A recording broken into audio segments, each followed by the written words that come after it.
Good evening. My name is Kathleen Brown, Chair of the Virginia Beach School Board, and I call this meeting to order at 6:01 p.m. Madam Clerk, would you please announce the roll? Thank you, Madam Chair. Present in the school board chamber are Chair Brown, Vice Chair Weems, Mr. Bowensteel, Mr. Callen, Ms. Felton, Dr. Green, Ms. Melnick, and Ms. Rogers. And currently online is Mr. Cummings. And Mr. Cummings, for the record, can you please tell us why you were zooming in?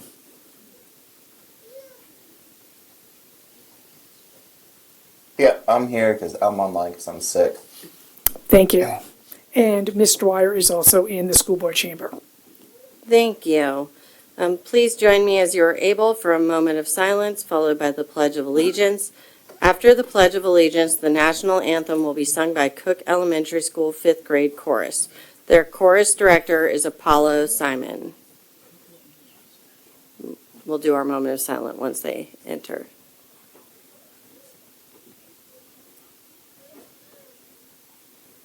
Okay, please join me in the moment of silence.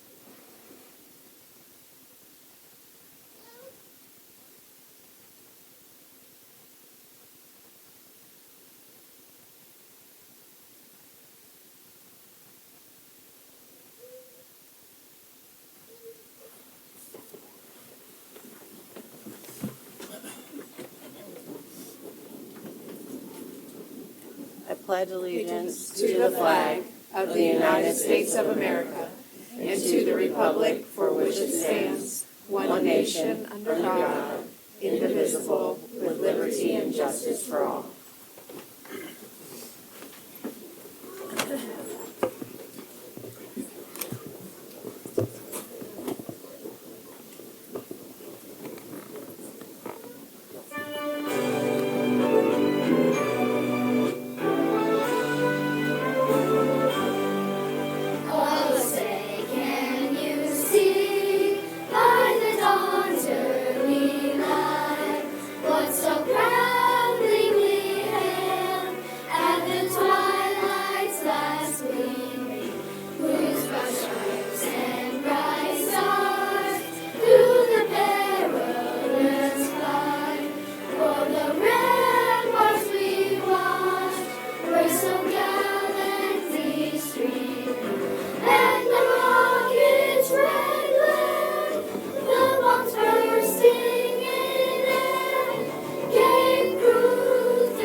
Oh, that was beautiful. Thank you, Cook. All right, now it's our favorite time, a chance to recognize some of our outstanding students tonight. Our first recognition this evening is for the Virginia... Mr. Callen, can you just wait just 1 second while we, Oh, if you insist. thank you. We want to make sure everyone can hear this. Yes, we're transitioning. Thank you.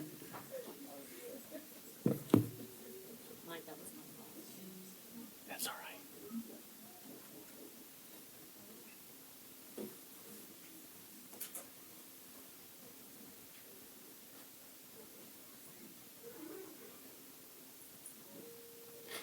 We'll rewind the tape and start again. Our first recognition this evening is for the Virginia High School League's Field Hockey State Champions. Please welcome the Falcons of Cox High School.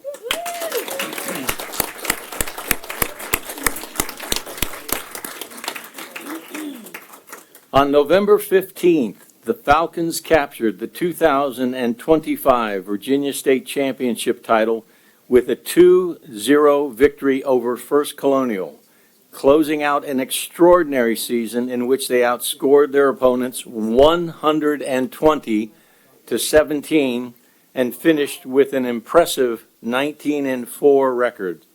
The team members are as follows: Ava Amuyo, junior captain, and if I pronounce that incorrectly, please forgive me.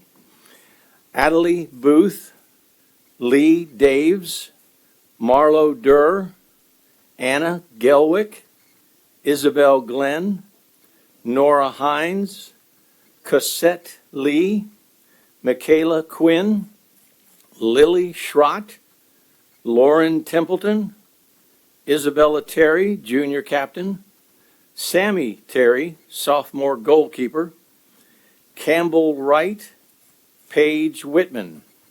The team is coached by Taylor Roundtree, Alex Brewer, David Hahn, and this championship marks the 25th state title for the Cox Field Hockey Program.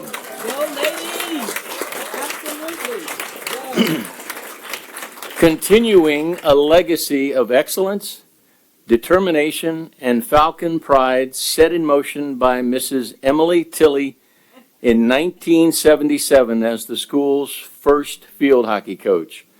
Congratulations, teams. We are proud of you. Awesome, lady. Awesome.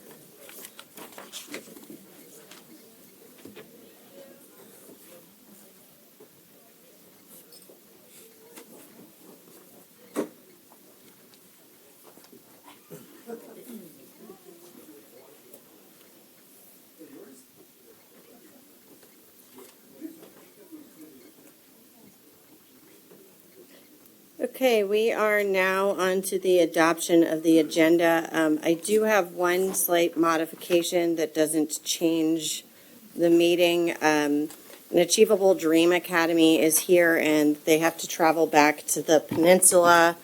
And so I am just going to ask that we move 13C, and do that in place of 13A, and then, so it would be A is an Achievable Dream Academy Comprehensive Evaluation.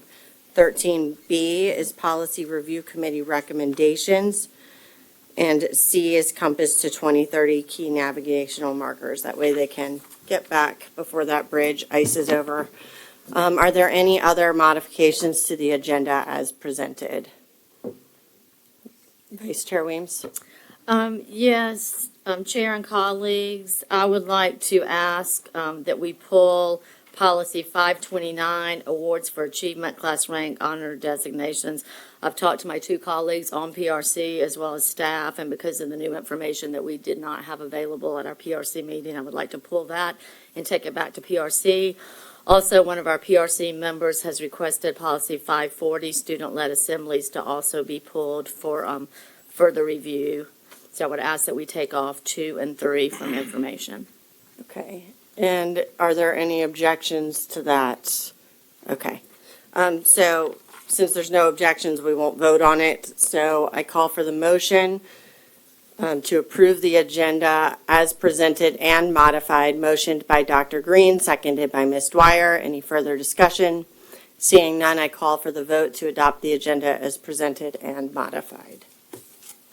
And Mr. Cummings, how do you vote for the agenda as presented and modified? Yes. Thank you, Madam Chair. We have 10 ayes. The motion did pass for the adoption of the agenda as presented and modified. Thank you. I do want to take a quick liberty here before we move on. I almost forgot, but Policy 5-29 directly correlates to what people are doing and students are doing right now as they're applying for colleges. And I just wanted to read what we're going to be doing as it relates to Policy 529 to make sure that we're complying with it as adopted. There is some question about code and whether or not we're following code or not to the T, but the fact remains that it is the duty of the administration to adhere to the language found in school board policy. If there was confusion about the intent of the change to policy, administration should have brought this to the PRC. Moving forward, and until the school board wishes to revisit this issue, we will be implementing policy 529 as written, and for the community that's related to class rank. This means that 1, class rank will be removed from all transcripts, and 2, class rank will be calculated upon request and provided to the requester, but it cannot be added to the transcript. And so if the PRC has any concerns with that, that will be discussed at a future PRC meeting. And so I just wanted to make sure that our students, again, have the information that they need here as they move forward through this application process. We are now on to Dr. Robertson, do you have any reports tonight? No, Madam Chair. No. Okay, thank you. We are now on to the approval of meeting minutes. There are 2 sets of meeting minutes. First are the November 18th, 2025 special school board meeting minutes. Are there any modifications to those minutes as presented? Seeing none, I call for the motion to approve the November 18th special school board meeting minutes as presented. Moved by Ms. Dwyer, seconded by Mr. Callen. Any discussion? Seeing none, I call for the vote to approve the November 18th meeting minutes. And Mr. Cummings, how do you vote on the November 18th meeting minutes? Yes. Thank you, Madam Chair. We have 10 ayes. The motion did pass for the approval of the meeting minutes from November 18th. Thank you. We are now on to the November 25th, 2025 regular school board meeting minutes. Are there any modification to those meeting minutes as presented? Seeing none, I call for the motion to approve the November 25th meeting minutes. Moved by Ms. Dwyer, seconded by Mr. Callen. Any discussion? Seeing none, I call for the vote to approve those November 25th meeting minutes. And Mr. Cummings, how do you vote for the November 25th meeting minutes? Yes. Thank you, Madam Chair. We have 10 ayes. The motion did pass for the approval of the November 25th meeting minutes. Thank you. So we are now on to the public hearing and public comments portion of the agenda. The public hearing on the fiscal year 26-27 school operating budget, fiscal year 2026-27 through 2031-32 capital improvement program, as well as public comments on matters relevant to pre-K through public education in Virginia Beach and the business of the school board and the school division from citizens and delegations who signed up with the school board clerk prior to noon today. The purpose for the public comment section is for the school board to offer an orderly forum to receive public comments during the school board meeting. I call upon all speakers and all persons in the chamber to be civil in discussion and decorum. Whatever views you wish to express, the school board wants to hear from you and ensure that all viewpoints and perspectives are heard. The best way to do this is for all of us to strive for civility and respect. Madam Clerk, would you please announce the first speaker? Thank you, Madam Chair. Before I announce the first speaker, I want to let you know that speaker number 4, speaker number 9, and our online speaker all had to cancel this evening. So we will start with our public hearing and Heather Sipe.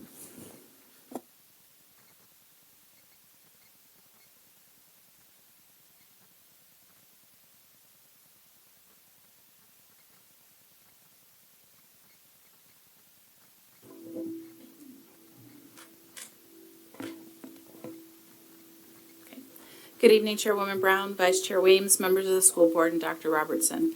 My name is Heather Sipe, and I am the president of the Virginia Beach Education Association. I'm here this evening to speak on the fiscal year 2025-26 operating budget.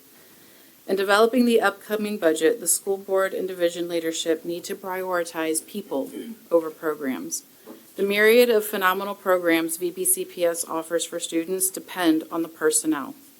This means ensuring all areas are properly staffed and the staff are compensated in a competitive manner with a focus on retention of our staff and recruitment of highly qualified candidates. Steps 0 through 14 on the unified scale need to be shifted to a 1.5% step to align with the step increases for 15 plus and the entire instructional scale. And in general, compensation for support professionals is in desperate need of attention. Did you know the majority of EBCPS bus drivers, bus assistants, and cafeteria assistants are not even considered full-time? Add that into wages that are lower than other divisions or a comparable position where somewhere else, it's no wonder why these staff members have to work 2 to 3 jobs. And it also gives some good insight onto why certain positions are hard to staff and or have high turnover rates. We cannot control new mandates, but we can pause new initiatives that come with a price tag beyond what the division can secure in grants or other additional funding awarded. We cannot control inflation, but we can prioritize raises that offset cost of living increases and not sucker punching staff with heavy insurance premium increases. Do what's right for your staff. Prioritize your people.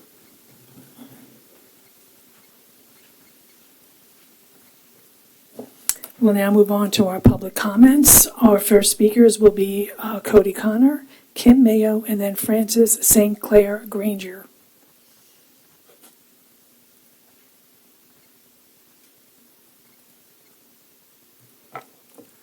Good evening.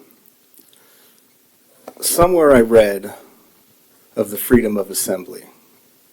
Somewhere I read of the freedom of speech. Somewhere I read of the freedom of the press. Somewhere I read that the greatness of America is the right to protest for right. I'm reminded of Dr. King's words tonight because somewhere I read in the agenda for today's meeting a policy change that threatens to remove that right from our students. I know you've taken the policy back to the review committee and you should leave it there. I don't think our children should be taught that they need permission and approval to exercise their rights. The current policy reads, along with guaranteeing citizens the right to freedom of speech, the First Amendment to the Constitution of the United States also guarantees the right to assemble peacefully. Time should be made available for orderly and peaceful student assemblies.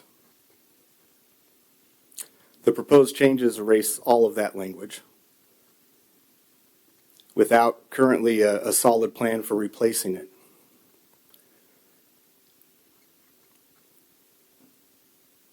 It replaces what is an affirmation and an acknowledgement of constitutionally protected rights with an application process, approval requirements, content standards. Students will still have the right to assemble as long as they have your permission and your approval about what they're going to say. Honestly, I think you're scared. I think you're scared that these kids are going to figure out all that you're trying to take from them and want to do something about it. And I think you're trying to make that as hard as possible for them. I know you're going to end up passing the policy because you have the numbers. Once again, my words will have fallen on deaf ears. But I will continue to speak. I'll continue my protest. Because while you continue to teach our kids to conform and submit, I will continue to teach my children that they are worth fighting for. And anyone else that's watching, that their rights are worth fighting for. That they don't need permission from anyone to be themselves or to stand up for themselves. I will continue to teach them that no matter how many times we may fail to stop injustice, we must never fail to stand up to it. Make good decisions. Our next speaker is Kim Mayo, then Francis St. Clair Granger, and then Milton McIver.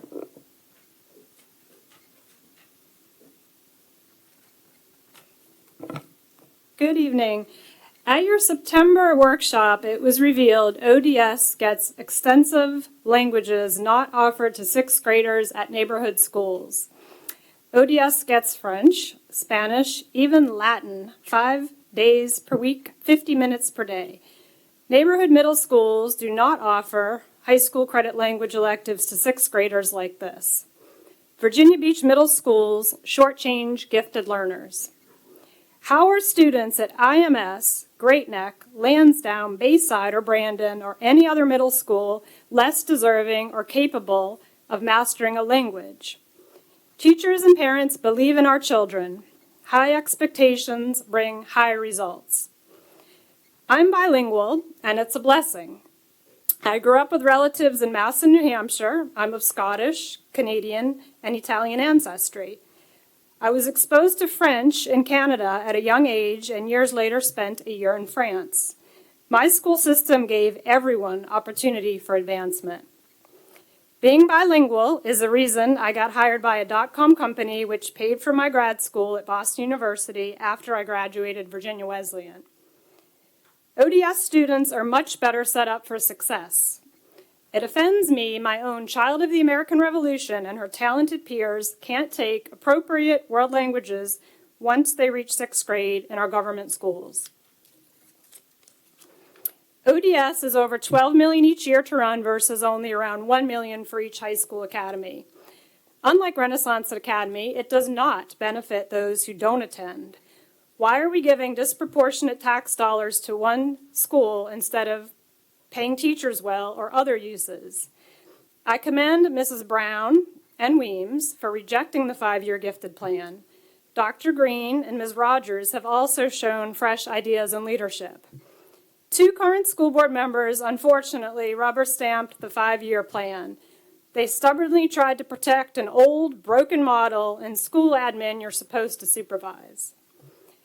Other communities have successfully disbanded gifted schools. There is no evidence lower test scores or academic outcomes were the result. I've seen the power of our local media exposing education and civic matters of great interest. They've also uncovered ongoing controversy on ODS to include lawsuits, admissions issues, and even the arrest of their principal.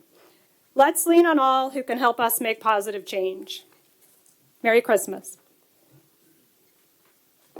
Our next speaker is Francis St. Clair Granger, Milton McIver, and then Diane Muscovac.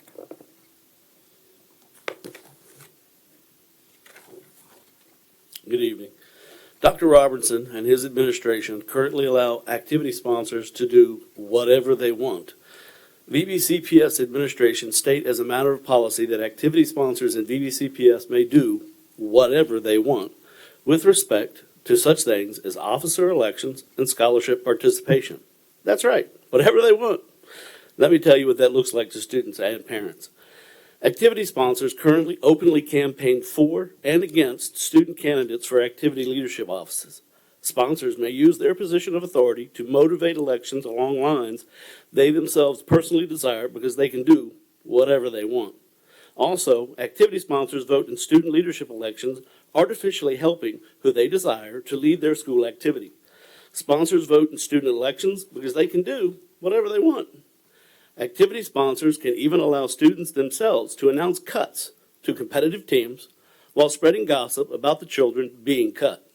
Imagine adults surrendering supervisory responsibilities and gossiping among teenagers.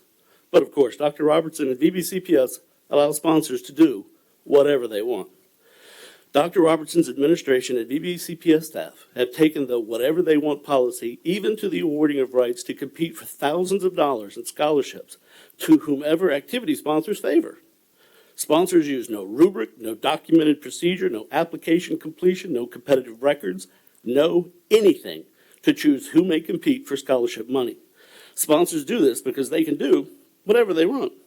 It really must be nice to do whatever you want and award thousands of dollars in scholarship on a whim. I plead with this school board to codify and create actual policy to eradicate the whatever they want procedures used by VBCPS activity sponsors. Students should lead their own elections without outside interference. Students should vote for Google form ballots or some other digital format that creates a digital footprint verifiable by any party that wishes to see actual results. Additionally, where scholarship money exists, a formal documented procedural application should exist that plainly exhibits for all to see rankings and performance records. It will keep everything above board, professional, and absent of bias in any sort. Heck, even a ball player has a batting average that supports his place in a lineup. Why wouldn't activity sponsors want the same thing? Why wouldn't VBCPS administration? Unless, of course, just like the employee healthcare switcheroo, VBCPS administration just prefers doing whatever they want. Thank you. Merry Christmas. Our next speaker is Milton McIver, then Diane Muscovac, then Heather Sipe.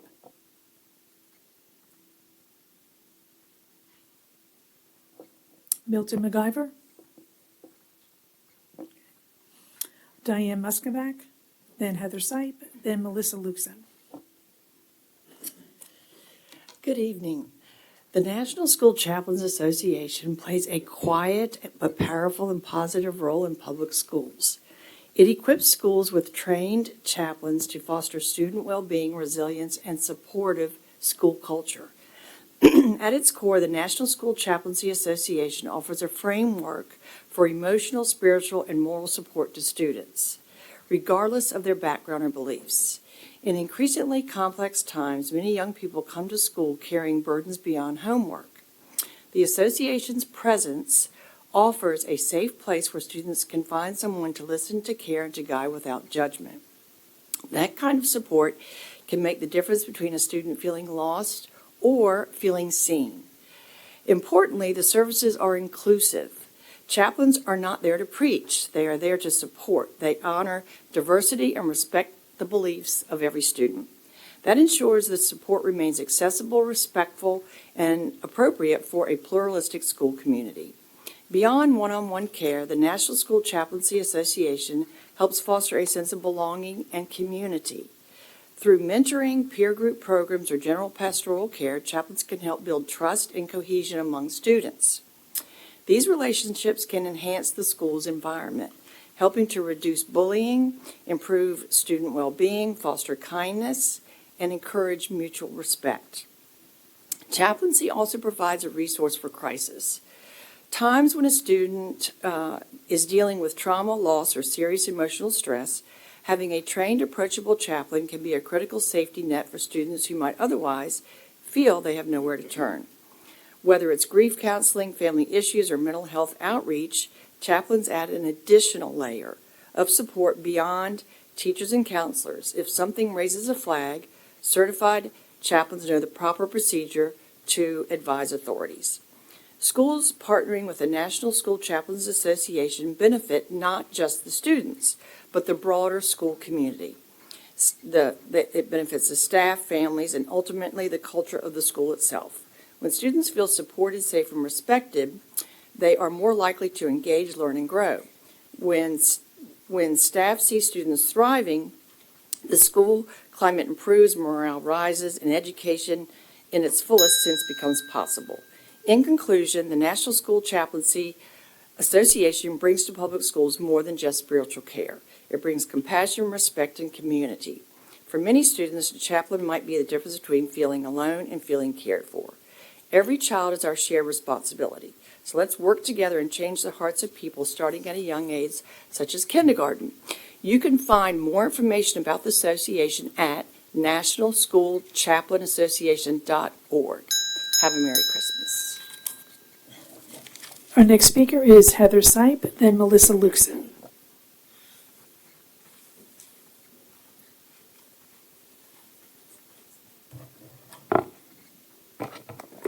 Good evening, Chairwoman Brown, Vice Chair Weems, members of the school board, and Dr. Robertson.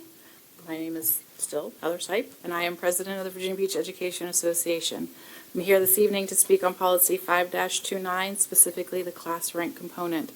I'm happy to hear you guys are pulling that back to PRC for a more in-depth look at exactly what that means for our students. This has been a topic brought to the school board multiple times in the past, and the general leanings of past boards was to eliminate class rank as it adversely affects so many students in so many ways. Not all students have access to academy programs with weighted credit, or they attend a school that does not have enough interest to offer the same number of dual enrollment or advanced placement classes as another. Or taking it back to middle school, where students in some schools have more access based on overall interest and availability to high school credit courses, which in turn increases their GPA, increases their chances for a higher class rank. It also causes students to make tough choices between an elective course in an area they are passionate about and a weighted course.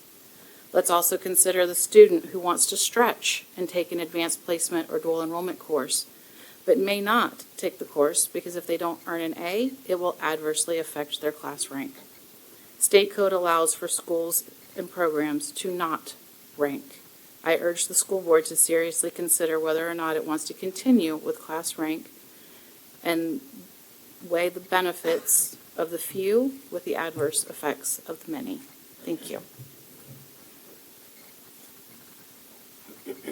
Our next speaker is Melissa Luxon.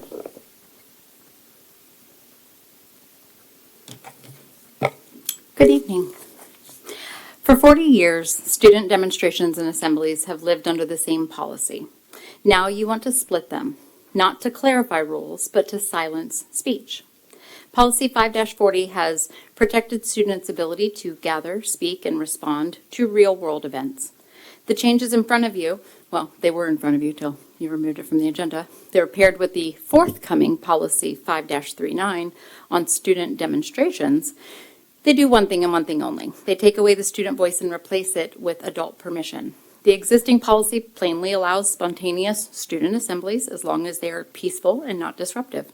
The revised version from Ms. Weems eliminates that entirely. It requires pre-approval for any student-led assembly. It restricts content to avoid anything controversial. It gives administrators broad authority to deny student expression that doesn't fit a preferred narrative. All of this language appears directly in the proposed revisions. But that's not all.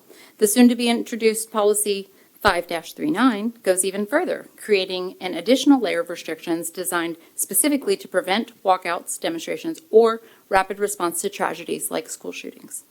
Let's not pretend this is about safety or order. The current policy already addresses that. This is about silencing students because one board member, Ms. Weems, didn't like that students that showed courage after a mass shooting. And you also didn't like who stood with them. At the November PRC meeting, Ms. Weems said that she doesn't believe there's data indicating student activism strengthens student learning. Well, maybe that's because she only considers learning legitimate when it reflects values she approves of. Decades of research is clear. Civic engagement builds critical thinking, leadership, and even long-term academic success. I know some of y'all prefer opinions over facts and science, but the data tells the truth. There's plenty I can email you for these surveys. It is frankly embarrassing that Ms. Weems is an elected official and doesn't understand the educational power of student voice, or worse, understands it perfectly well and wants to shut it down because she can't control it. So now, based on the predictable partisan voting pattern of this board, I fully expect this policy to pass when it's presented again.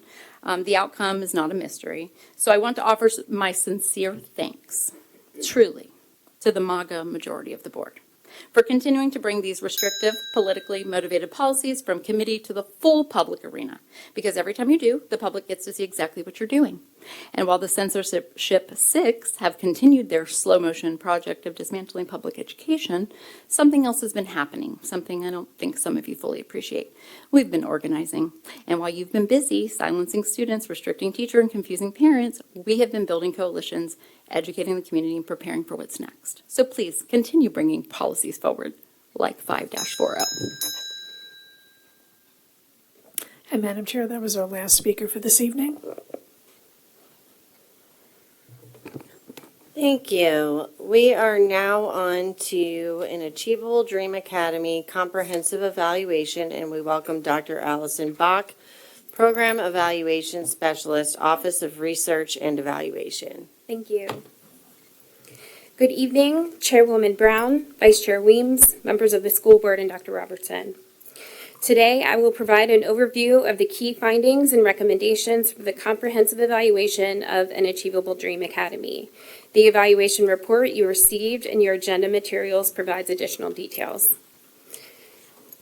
As shown in the timeline on the slide, the partnership between VBCPS and An Achievable Dream Incorporated began in 2013. An Achievable Dream Academy began at SeaTac Elementary School during 14-15 with kindergarten through second grades. The remaining elementary grades were added with one grade each year through 17-18. In 18-19, sixth grade was added at Lynn Haven Middle as a school within a school model. All middle school grades were added by 2021. In fall 21, construction began on a new wing at Lynn Haven Middle for the high school students. During construction, 9th and 10th grades were added and located at Lynn Haven Middle School and learning cottages for core content courses. And students were transported to First Colonial High School for elective courses. In August 23, the new wing was opened, allowing high school students to attend school fully at Lynn Haven Middle.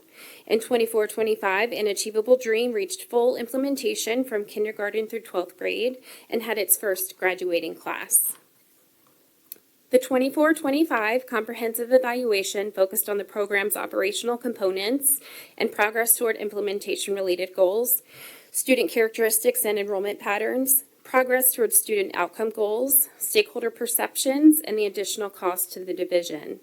Information was obtained from a review of websites and documents, site visits, discussions with program leadership, a focus group with an Achievable Dreams seniors, the VBCPS data warehouse, staffing files, and surveys. Survey response rates and number of respondents for each stakeholder group are shown on the slide. For most stakeholder groups, these response rates are typical of other division surveys. Due to low numbers of respondents at the middle and high school levels due to the size of the program, instructional staff and parent survey data are provided at the secondary level overall. To assess the impact of the program, and Achievable Dreams students were matched with students from a comparable school based on various demographic characteristics using a statistical procedure called propensity score matching. Outcome goal data for AAD students were compared to outcomes for these match comparison group students. At the elementary school level, students zoned for CTAC Elementary are automatically accepted in the program, although families within the CTAC zone have the option to opt out of the program. Overall, 94 students zoned for CTAC attended another elementary school in 24-25, but 117 out-of-zone students attended CTAC. In addition, students in kindergarten through grade 9 throughout the division could apply for the program, although only students in specific attendance zones were eligible to receive transportation. In 24-25, students living in 19 elementary school zones and 4 middle school zones were eligible to receive bus transportation to AAD. The majority of AAD students enrolled in 24-25 lived in a zone that was eligible for transportation. In March 2025, the school board approved an expansion to additional school zones for the 25-26 school year. Data provided by an Achievable Dream regarding numbers of student applications showed 108 students applied for 24-25 program enrollment, and approximately 69% of all applicants were accepted into the program across levels. There was a notable increase in the total number of applications for the 25-26 school year. 59 of these were received after the transportation expansion, most of which were at the elementary level. Overall, approximately 58% of all applicants were accepted into the program across levels for the 25-26 school year, with higher acceptance rates at the secondary levels, 73% for middle school and 80% for high school. To ensure families understood program expectations, all an Achievable Dreams students and parents received a handbook and signed an education contract with expectations related to attendance, behavior, academics, and dress code. When surveyed, 93% of parents agreed the contract helped them understand expectations, and 89% of students agreed expectations were clear. An Achievable Dream also provides students and families various supports as needed, such as emergency funding for utilities and holiday food baskets. During 24-25, family engagement opportunities were also offered at all levels, such as fall festivals, math and literacy nights, and college and career readiness events. As shown on the slide, an Achievable Dream established 2 goals related to family engagement and involvement. When surveyed, 92% of the 46 parents who responded to the survey agreed an Achievable Dream provided extra resources when needed. In addition, at least 86% of parents indicated they were aware of the events provided by an Achievable Dream to support their child's education, agreed they were involved in their child's academic or extracurricular activities, and were satisfied with the opportunities available for involvement. In addition to the general curriculum, an Achievable Dream used the Social, Academic, and Mindset Education, or SAME, curriculum, which provided social rotation classes at the elementary and middle school levels on etiquette, ethics or conflict resolution, mindfulness and meditation, and Speaking Green, which teaches students about communication. Another aspect of the same curriculum is a morning program in which students recite the banners, which are positive affirmations that restate the school beliefs and expectations. High school students were offered dedicated time for reflective writing based on social emotional prompts. As shown on the slide, an Achievable Dream established 2 goals related to the implementation of the same curriculum. When staff were surveyed about these goal areas, from 67 to 78% of instructional staff agreed the delivery and implementation of the same curriculum was streamlined through the program, while there was lower agreement regarding the curriculum being incorporated in the core content instruction, especially at the elementary school level with 22% agreement. Students and staff were surveyed about the impact of these social rotations on students, such as helping students be polite, resolving conflicts, learning communication skills, and helping with confidence. Overall, as shown by the first 4 sets of bars, at least 68% of students agreed the social rotation classes helped them build skills. A lower percentage of elementary school students agreed the morning program to help them be confident. From a staff perspective, lower percentages of instructional staff agreed the social rotations impacted students in these areas, with agreement ranging from 46 to 72%, with higher agreement at the elementary level. In addition, 79% of high school students and 78% of high school staff agreed the social emotional time with writing prompts helped build students' social and emotional skills. In Achievable Dreams, students have several additional opportunities, including an extended school day for all grades except kindergarten, a 4-week summer intersession for kindergarten through rising 10th graders, and Saturday school for any students who need extra academic support. Approximate student participation percentages were calculated for summer 2025. Approximately 68% of elementary, 91% of middle, and 69% of high school students participated. Participation percentages for Saturday sessions ranged from 52% at middle to 32% at elementary and 31% in high school. When surveyed about these opportunities, depending on level, between 68 and 83% of students agreed these opportunities provided them with additional learning, preparation, or support, with relatively higher agreement for elementary students. At least 83% of instructional staff agreed with similar items. An Achievable Dream also provided numerous field trips, with 76 at elementary school, 49 at high school, and 15 at middle school. There were also daily morning greetings and handshakes from staff members. There are additional opportunities for clubs, particularly at the elementary school level, and a Dream Merit program to incentivize positive behavior. Community partners are also involved in the AAD program, such as through involvement in clubs, mentorships, and providing lessons related to career readiness. Lastly, mentorship opportunities are offered at all levels. Of the students who indicated they worked with a mentor, 97% agreed it was very or somewhat helpful. When surveyed about these other opportunities, relatively high percentages of students and staff agreed field trips and clubs were beneficial. Lower percentages of students agreed the morning program helped them start their day in a positive way, and both students and staff had lower agreement regarding the Dream Merit program motivating students to make good choices, with 33% of elementary school instructional staff agreeing. Similar to other high school students, division-wide, high school AAD students could enroll in courses at ATC or TCE. Students could also take ROTC courses through Cox High School. Beyond these course opportunities, there were some concerns expressed by students and staff related to AAD high school students having more limited access to a broad range of courses. On the student survey, 76% of high school students agreed they were provided rigorous learning opportunities, and 77% agreed they had access to courses needed to support their plans after high school. These agreement percentages were lower than at the division level. The courses completed by AAD high school students in 24-25 were compared to a demographically similar matched group at other high schools. AAD high school students completed fewer unique courses overall.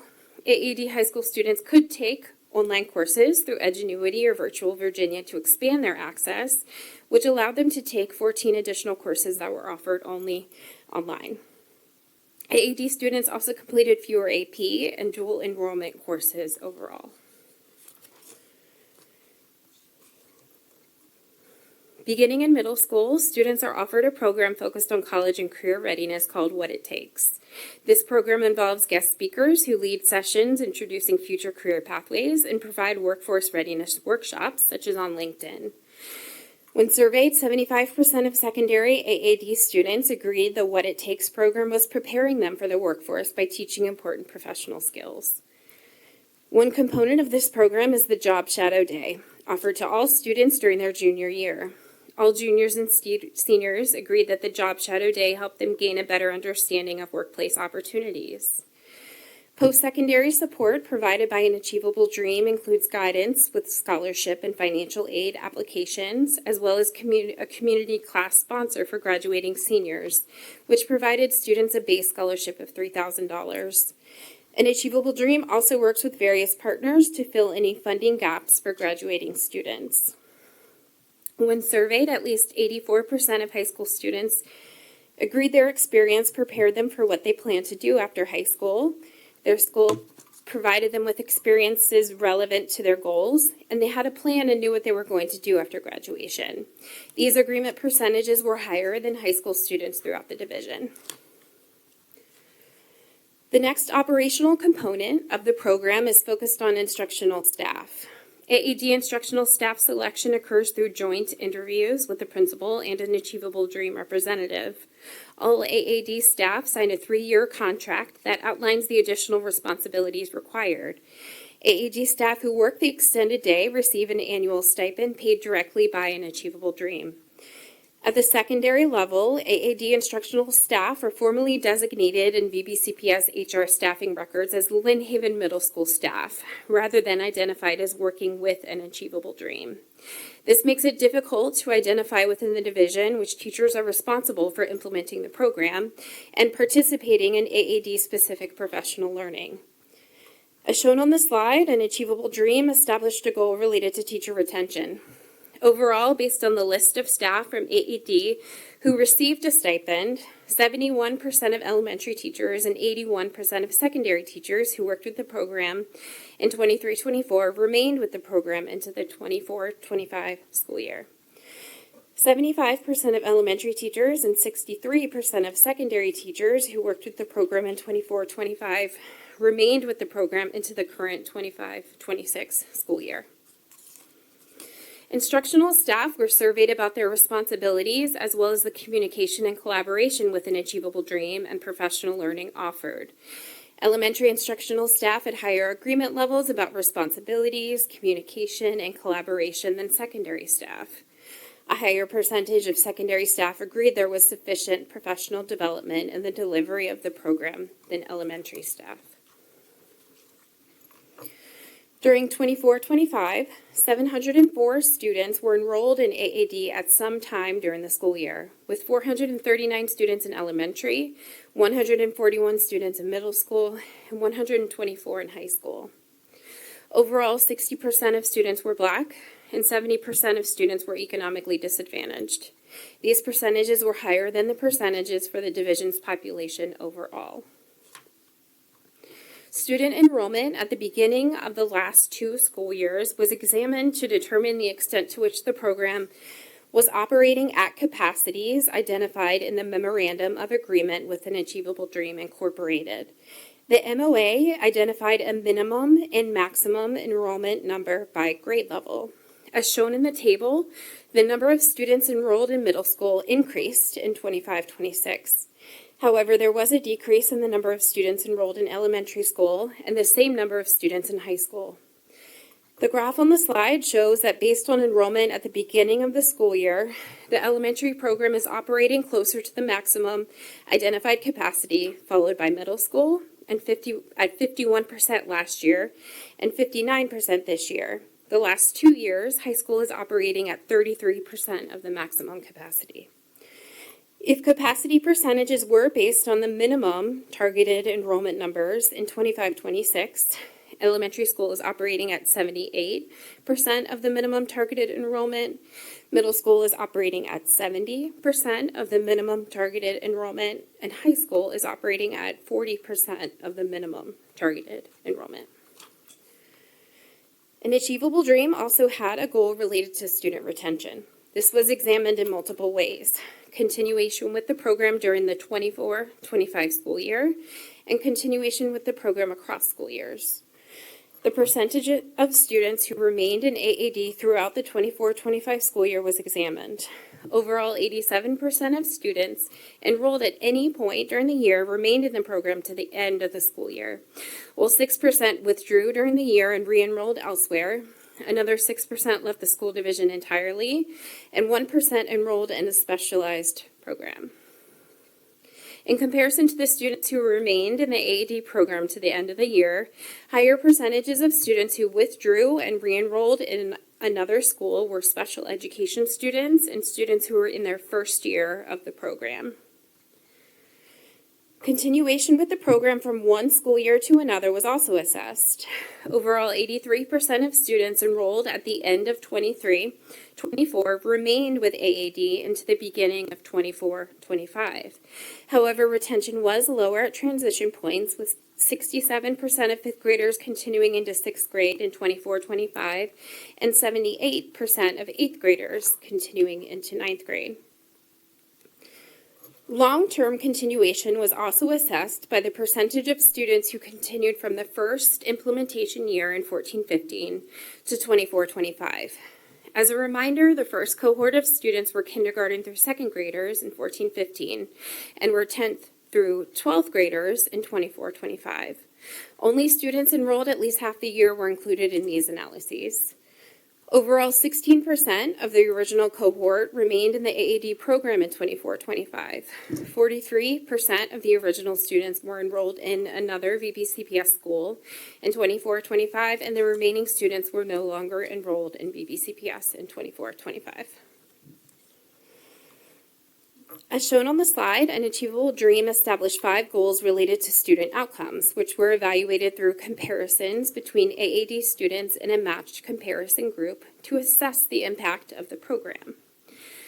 To determine the matched comparison group, several criteria were used. Students in the matched comparison group were never enrolled in AAD, were enrolled throughout the 24-25 school year at a school comparable to AAD, were in the same grade level and had similar demographic characteristics, as well as not enrolled in another academy. The total number of students included in the outcome analyses overall are provided on the slide. To be included, all students must have been enrolled throughout the 24-25 school year, although students may not have had data available for every measure. The first and second student outcome goals focused on students' academic performance. The first outcome goal focused on performance on SOLs in core content areas, and the second outcome goal focused on students' literacy. Performance on the SOLs was measured using percent passing and average scaled scores. It's important to note that only tests taken by at least 10 students in both groups were included in these analyses. Literacy outcomes were measured through performance on 2 assessments, depending on grade level. Performance on the VALs was measured using students' spring risk level, average spring scores, and improvement on the risk band from fall to the spring. Performance on the reading map was measured using students' spring achievement, average spring scores, and percentage of students who met projected growth in spring. This table provides a high-level summary by level of the percentage of these academic measures where AAD students outperformed their matched comparison group with any degree of difference. The percentages with the asterisks note measures with statistically significant differences favoring the AAD students. The evaluation report provides additional details by content area and grade level.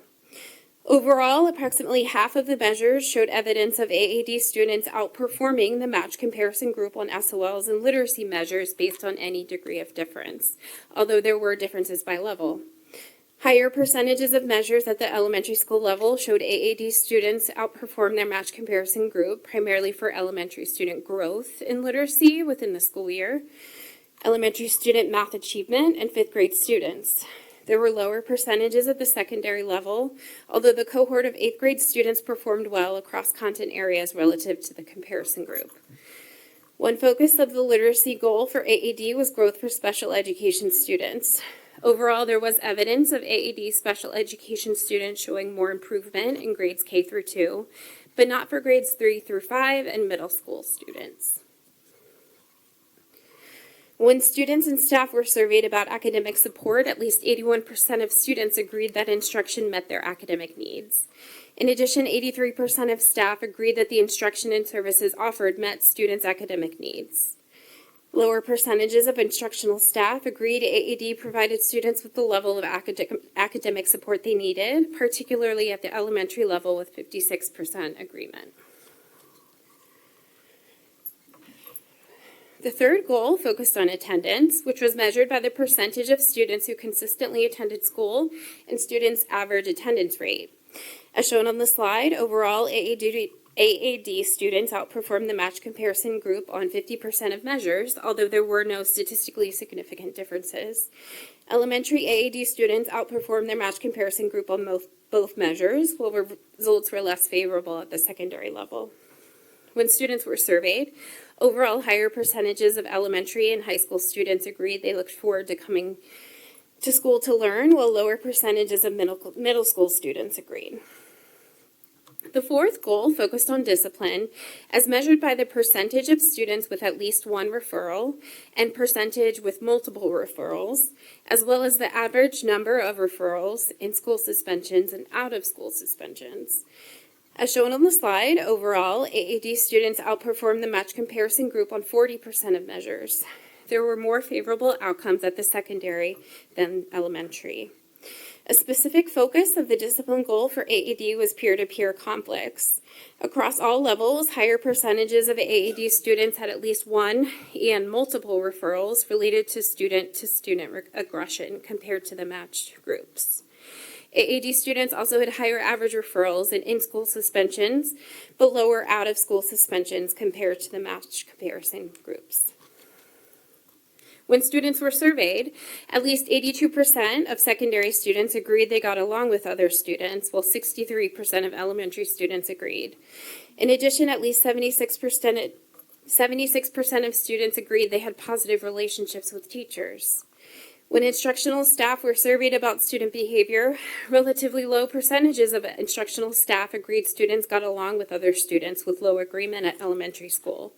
At least 72% of staff agreed students had positive relationships with staff. However, lower percentages agreed students treated them with respect, especially at elementary school.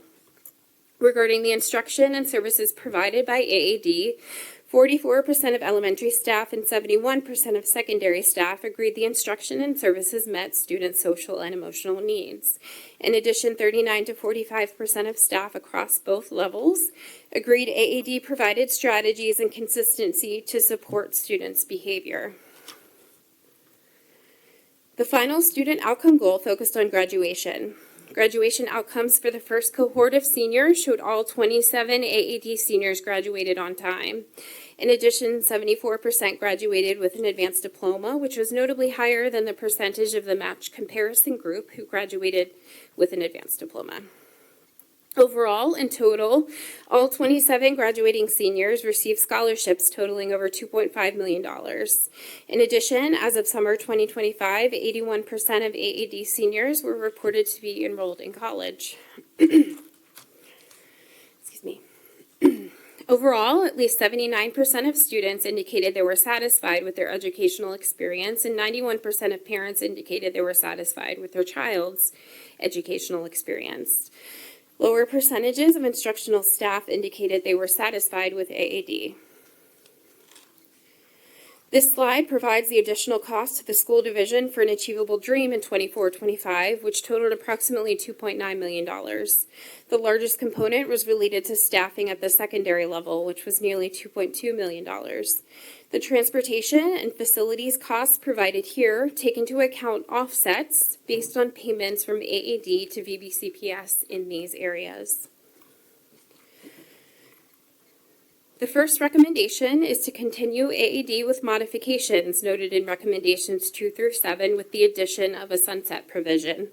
According to School Board Policy 6-26, existing programs that receive a comprehensive evaluation may be subject to the inclusion of a sunset provision at the discretion of the superintendent and/or the school board. It is recommended that the superintendent or school board add a sunset clause based on student enrollment, given the cost of the program to the school division and the mixed student outcome results, especially at the secondary level. The student enrollment numbers continue to be below those specified in the 2019 MOA between VBCPS and AAD Incorporated. And according to School Board Policy 6-45, the phase out of an existing academy may be recommended to the school board by the superintendent if enrollment for an incoming class is 25% less than projected for 3 consecutive years after the year in which the academy is fully implemented. The second recommendation is focused on strategies to increase AAD student enrollment to operate at or near capacity across all levels, including identifying acceptance criteria and strategies for student retention overall and for groups of students with higher rates of withdrawal. The third recommendation is to support and monitor the effectiveness of the same curriculum implementation. The fourth recommendation is to strengthen behavior supports for students and disciplinary strategies to improve outcomes and reinforce program expectations. The fifth recommendation is to strengthen effectiveness of academic supports to meet students' instructional needs and promote consistent academic growth. The sixth recommendation is to explore additional ways to expand access to courses at the high school level, including for AP and dual enrollment courses. The final recommendation is to formalize AAD secondary staff and official Department of Human Resources records. At this time, Mr. Delaney, Chief Schools Officer, will provide the administration's response.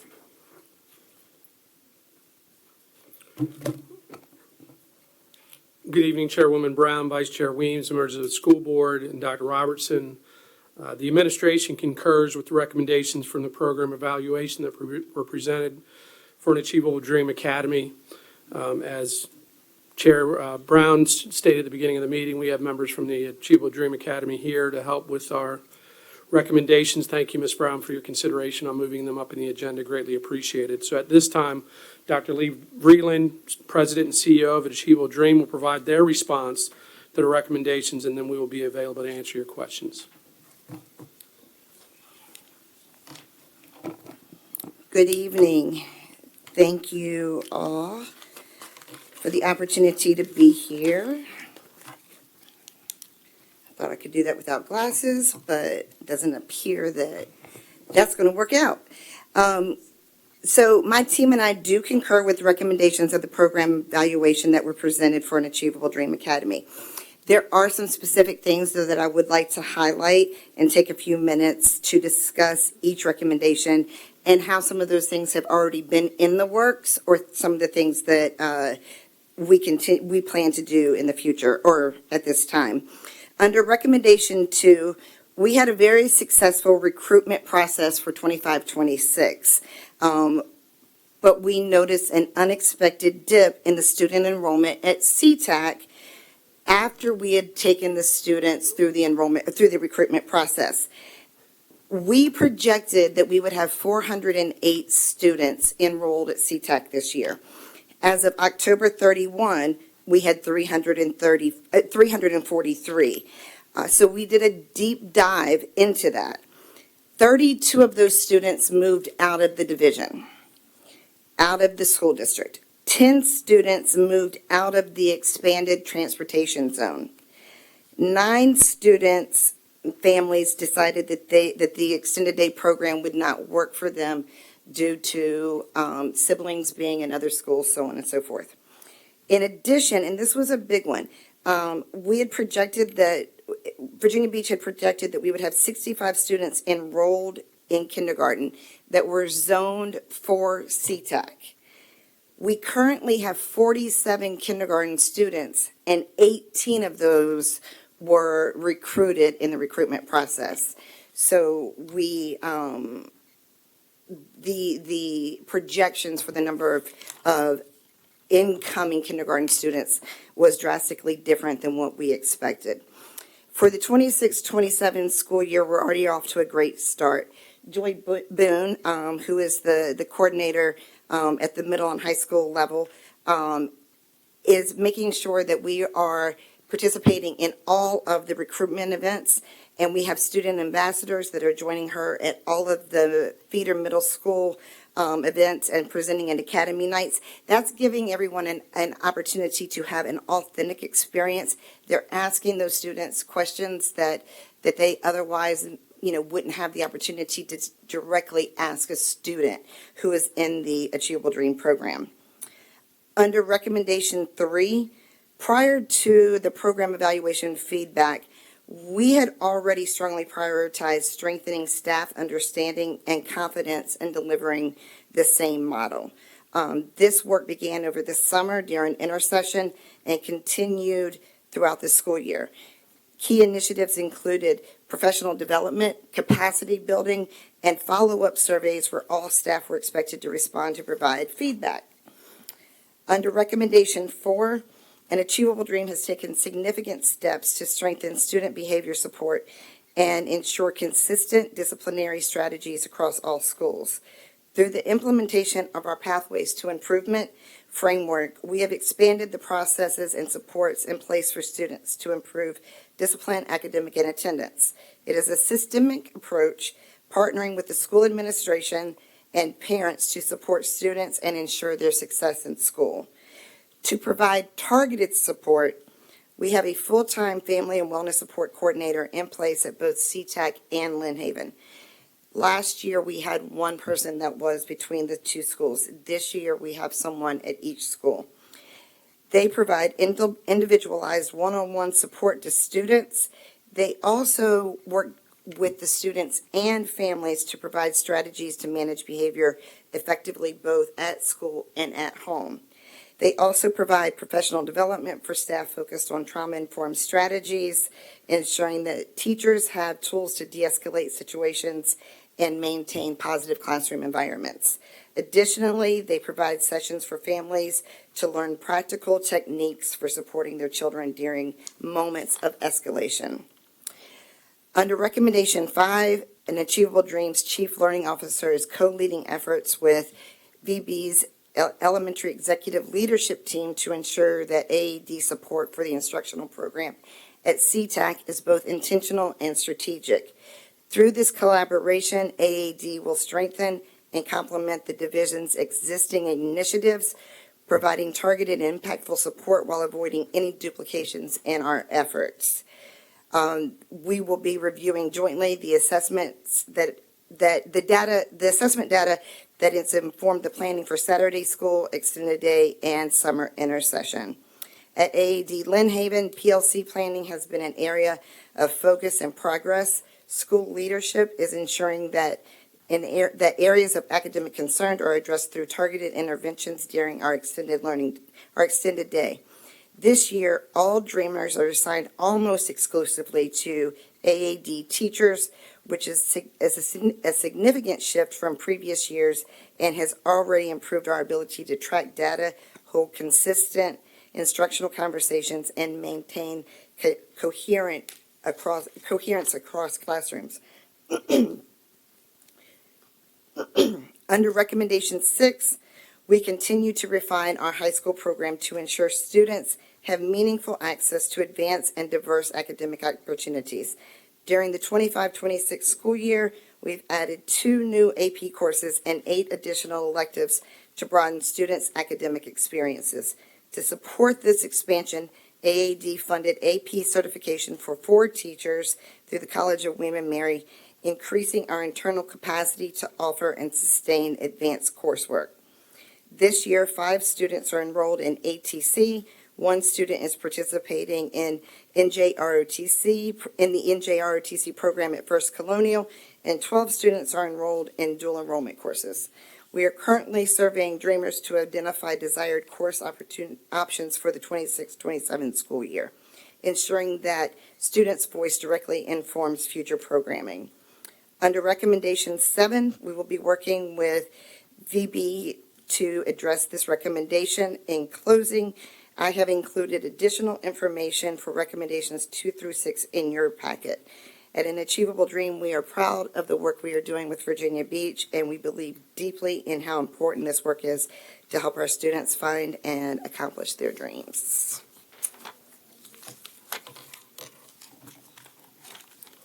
Are there any questions for me at this time? Ms. Melnick? Hello, Ms. Freeland.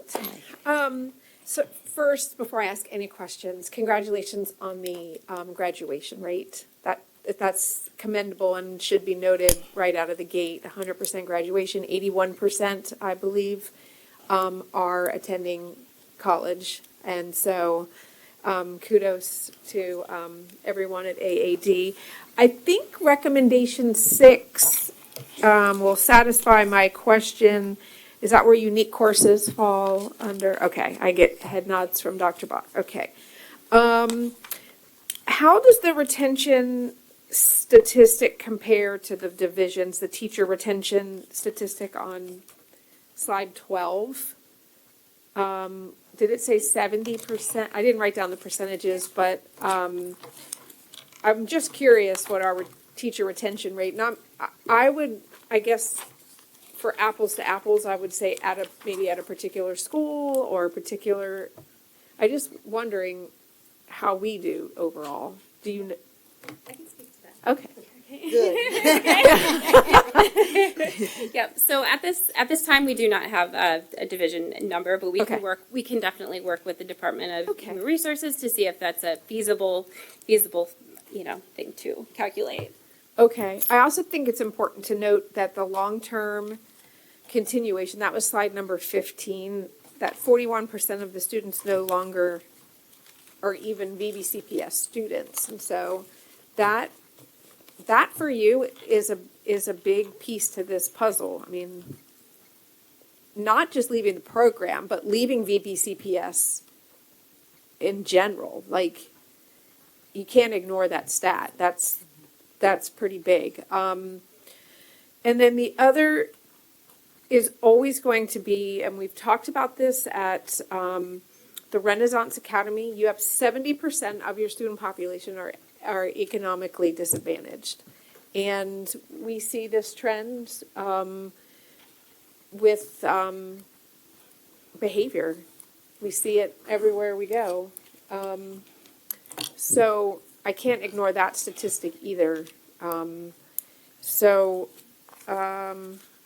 think that's all I have for now. I'll give a colleague another I'll come back.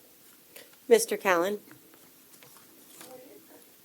Ms. Freeland, thank you for your presentation, as well as your associates who are stacked behind you and the information that they made available. I had comments on recommendations 1, 2, 3, and 4, and you stole the comments on 1, 3, and 4, so you've reduced my speaking time to recommendation number 2. And I do again want to reiterate that when this material is made available to us as members on the board, you're giving it to us with the hope that we actually read it. And there's a lot of data that's presented here, and it takes a serious effort to go through it.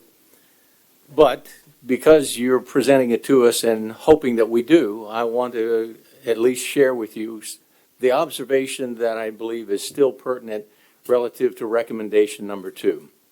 And again, I'm not going to paraphrase, I'm going to read it verbatim from the recommendation itself. And it says the following: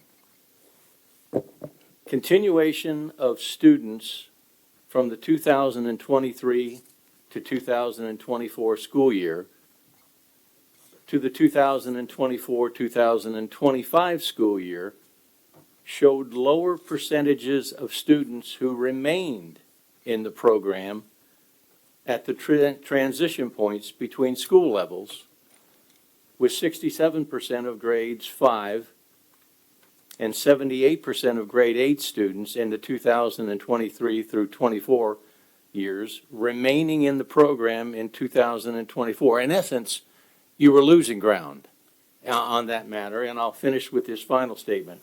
Although annual continuation rates were generally high, continuation in the program was lower long-term. So it seems as though, from my reading of it, not being in the weeds like you guys are, but as I read it, it tells me that the people that you're bringing in and hoping to persuade to become faithful followers, some of them are dropping off along the way, and it just causes me to at least observe that and to express my concerns about that, because I know you're interested in attracting and retaining as much as you possibly can, but this gives me an impression that that's challenging, and I just wanted to talk about it. I appreciate you bringing that up because it really is our intention. When we accept a student into the program, the goal is that they will stay with us the entire time. Sure. The goal is post-secondary. You know, how are we going to be able to support them during that post-secondary years? One of the things that I failed to share with you is the 32 students that left the division and 9 students or 10 students that moved out of the expanded transportation zone. Those were not newly recruited students. Those were students that were already in the program. So yes, when you look at the numbers from 23, 24 to 25, 23, 24 to 25, 24, 25, those students, I said that wrong, 24, 25 to 25, 26, those students were not newly recruited. Those were students that left the division or left the expanded zone. So that is a high, that's 42 students right there that we know exactly that was out of our control because they were no longer either in the district or in one of our zones where we provide transportation. Okay. I appreciate that clarification. Again, it just causes me to, however, pay attention to things like this to see whether or not are we keeping those we're baptizing. I couldn't agree with you more. I really couldn't. And I think it is something, Dr. Robertson and I have talked about this, at length. How do we want them in Virginia Beach completely, right? And we definitely want them in Achievable Dream. So how do we make sure that we're retaining those students? Is there anything we can do we do an exit interview with every student that is leaving the program. Well, I guess in conclusion, the fact that it's pointed out tells me that you're seeing this and paying attention to it and seeking to do what you can to address it. And I just want you to know it's noted here, and I appreciate the information, and we'll be paying it close attention and praying fervently for your ongoing success. Thank you. We appreciate that. Mr. Bowensteel? Yes, thank you for all your presentation. I have a couple things I want to say, but I wanted to elaborate on Mr. Callan's comments. Being someone that's been fairly around the academy, and I'm very happy about it, they have standards, this is my opinion, that they adhere to, and they don't, and that's the way it is, and sometimes people can't follow that standard. So, my thing is, do not lower your standards, keep them where they are, and if the people can't meet that, then that's just the way it is. And I thank you for acknowledging that. And also, I was at the graduation, which was also pretty cool, being at the first one. And the question I have is, 81% enrolled in college, which is 22 students. Do we have any information on the other 5, what they are doing? Is it good stuff, so to speak? I'm glad you asked that because, as a matter of fact, Amanda was on the emails that went back and forth about 2 of them today. 2 of them are in a trade program. So we were specifically talking about where they stand in those trade programs. One is struggling a little bit, and so we're providing some additional support in that program. So yes, I would like to say that that's one of the biggest strengths of our program is what is happening post-graduation, especially at a time when they're in the world and can, flounder a little bit. That's when we intervene and really look to see how can we make sure that they're staying on track. So 3 are gainfully employed, and 2 are in a trade program, and we are monitoring exactly what they're doing as well. Okay. And At the beginning of the presentation, I'm somewhat big into foundations, and I wanted to acknowledge the principal, I'm going to mess up his last name, Fishew. Fiske? How about off the record with Matthew, Principal Matthew? And I've had a pleasure to meet with him outside of school stuff, so it was cool. But yeah, I just wanted to acknowledge the work that he is doing there, and because that's big. And then I come across slide 21, and I see where the staff agreement has kind of mediocre, but then when they move on into the secondary, I see that it goes way up, which also I give him a lot of credit for sticking with it and making these students, I don't know how to say it, but anyway, I wanted to acknowledge that. And also I see some of my friends out there too that are here. And if you've never been to the handshake, I encourage you to go. But I do have a disclaimer. You're going to get a handshake. Thank you. Vice Chair Weems. Thank you, Dr. Reland. It's always nice to see you. Yeah, kudos again for the graduation rate. And I know that when we started this and we went to Newport News, how many years ago was that? I don't even remember. It was 2013 when you guys I came remember over. that was what was so impressive, and that, they kept telling us we have such a good statistic and good track record of graduation rates. And so that really made an impact and an impression on me, and that's great.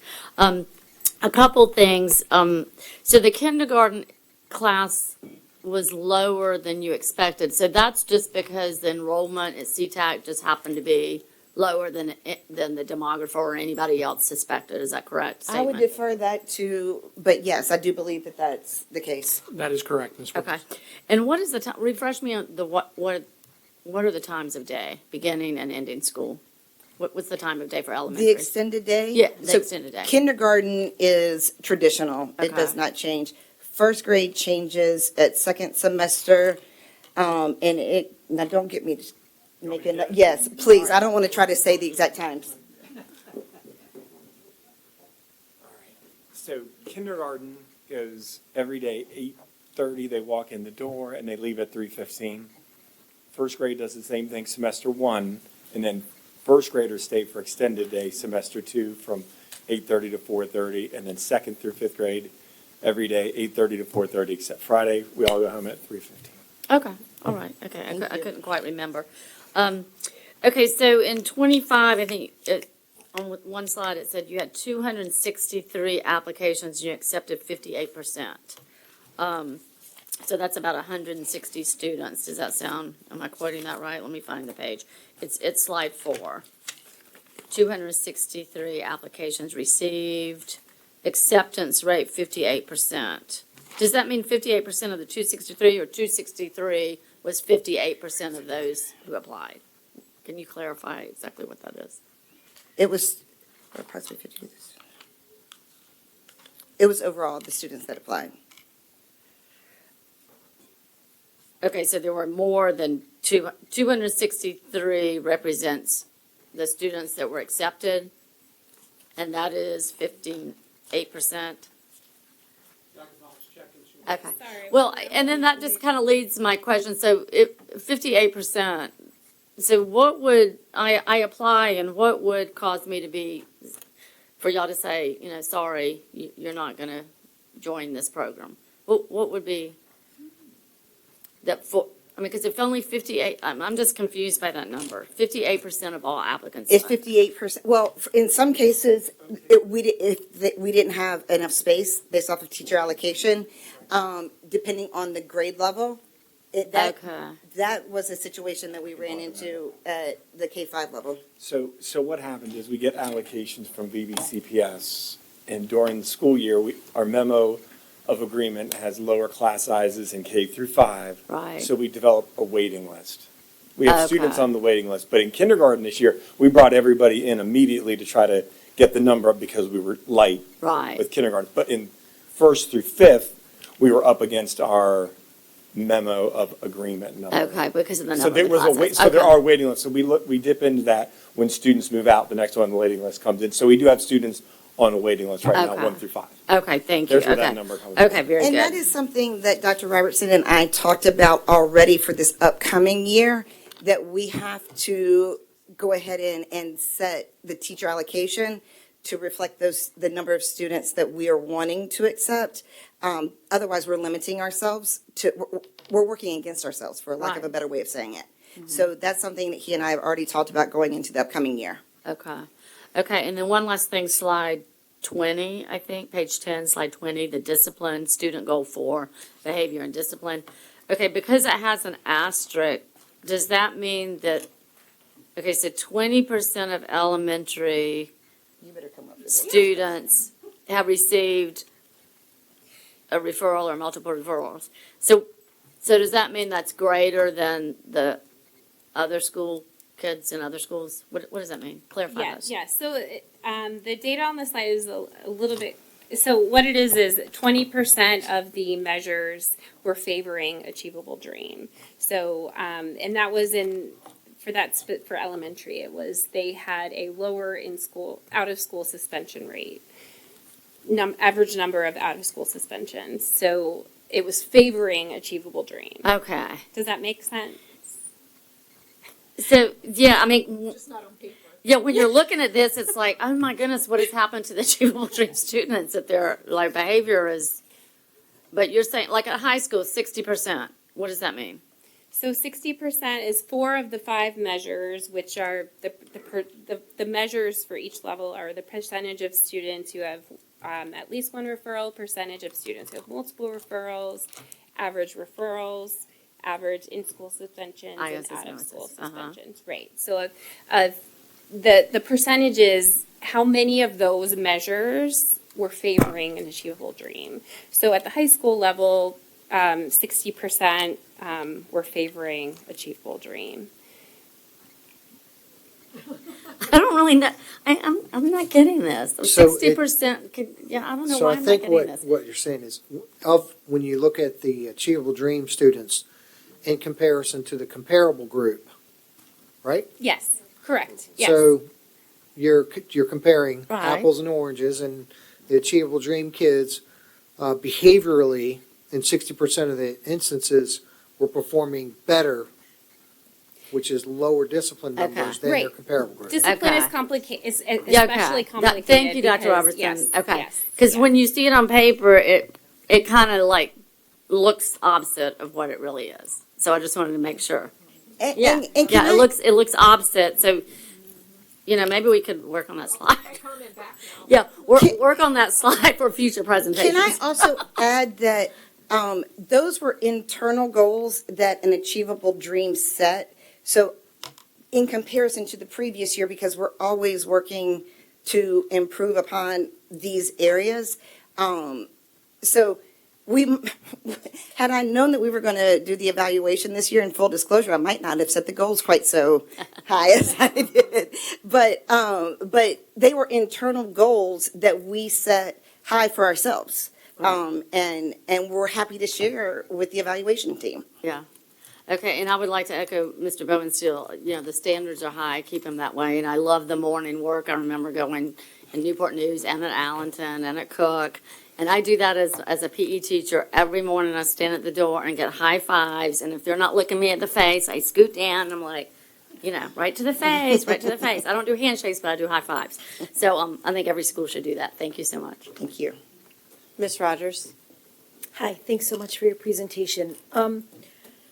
I'm kind of, no, I 100% am echoing Mr. Callan's concerns with recommendation number 2. On slide 14, if you look at student enrollment patterns, in September of 2024, we were at 33% with the high school, and in 2025, we are still at 33% with high school students. And it's 2 years ago, the Achievable Dream came to us and asked for a coordinator to help with recruitment, and that was granted. Last year, I was sitting on the board, and it was asked to expand the transportation area in order to help those rates. But what was presented tonight was that, let me find, I believe you said it was 59, I don't know if it was 59% or 59 transportation expansion, 59 students' transportation expansion was at the elementary level, not at the middle and high school level. And so because if you look at the data that you're giving us, that the majority of the money that is being spent by Virginia Beach City Public Schools is on secondary staffing, but we're not getting the results of those, recruiting those students and retaining them, it is of high concern to me. I want to make sure that when we are investing in Achievable Dream with a coordinator that is supposed to help with recruiting, with expanding the transportation, as we've done the last 2 years, that there is results being shown for that. And so because I'm seeing these numbers, it is a concern that we should be seeing an increase in that recruitment and retention for this program to continue to be successful. So I'm glad you brought that up. The reason that we highlighted the number of students at the elementary level was because that's where we saw the dip. We can go back and give you those numbers for students who left at the middle and high school. We just did not see that dip at the middle and high school level.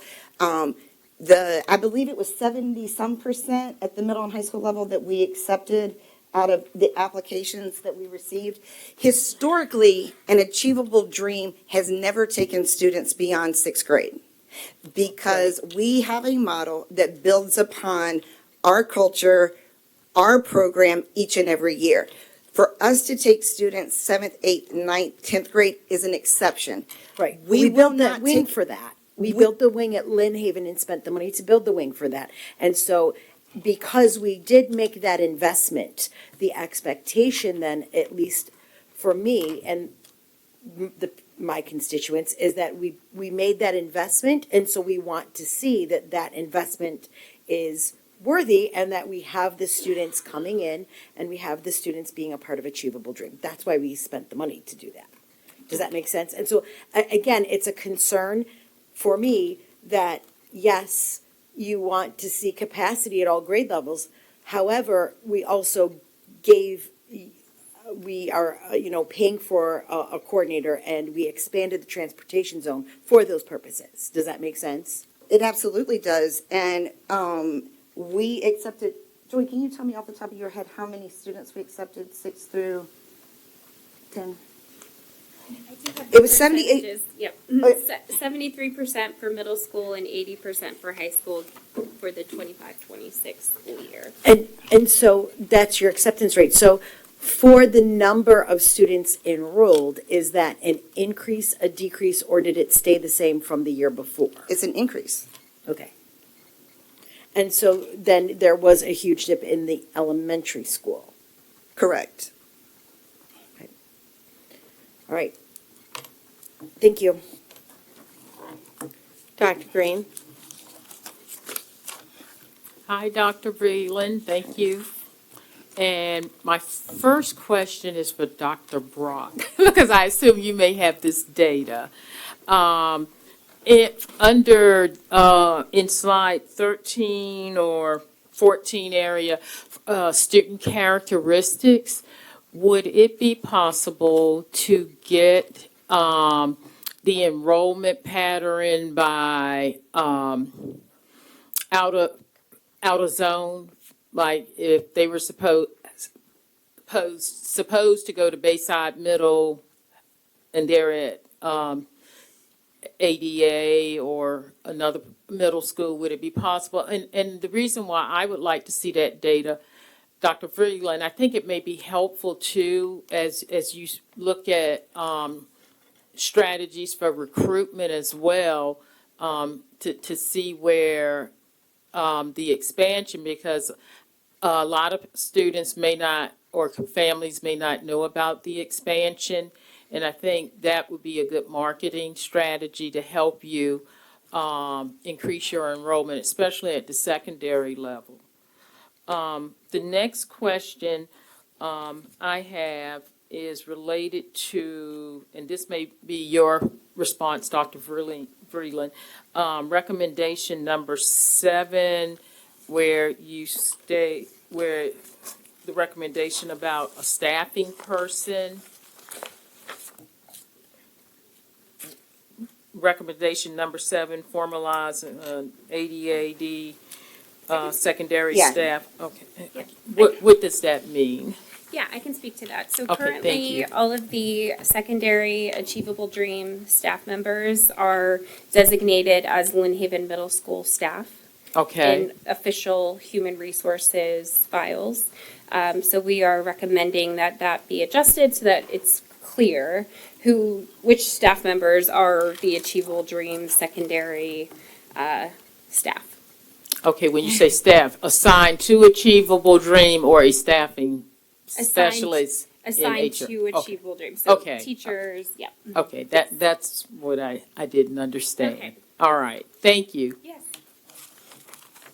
Ms. Felton? Thank you, Chair Brown. Ms. Berlin. My, how far we have come from 12 students to over 700 students. Long way.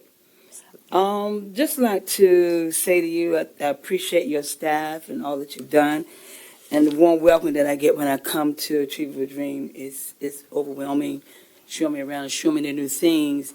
I'd just like to say, number one, I appreciate Ms. Boone, Dr. Brown, Mr. Bray, for attending the community outreach that I invited them to.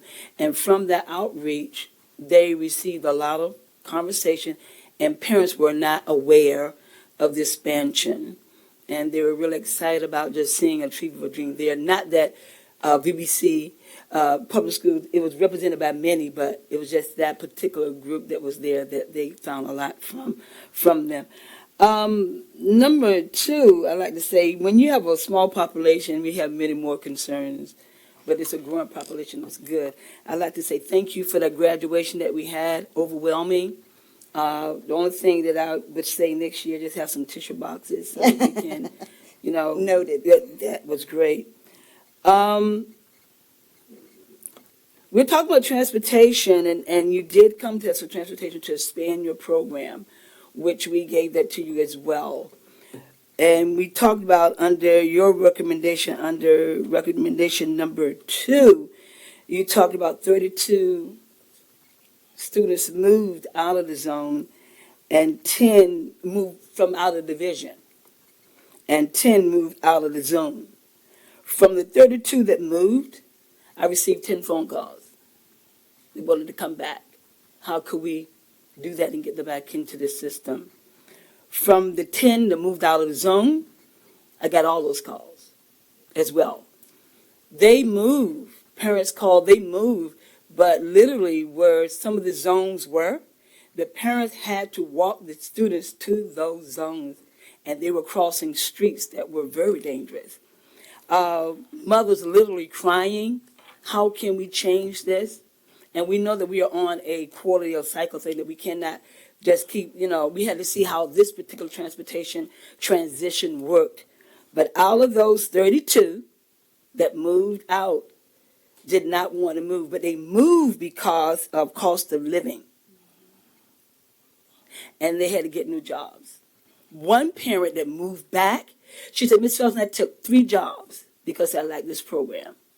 She's working 3 jobs just to be in the Achievable Dream. This program is very important to those 32 that moved away from the division and from the 10 that are out of the zone. This program is very important, and they appreciate it. I'm looking forward to us maybe it growing more. It's not that they did not want to come and the program was not good. It's transportation, and it's getting to the school, and it's being there in the midst of it all, because it does offer quite a few things for these students. So I say again, 32 that moved out of the division, went to another city, it was not their fault. They wanted to be back. The 10 that's out of the zone,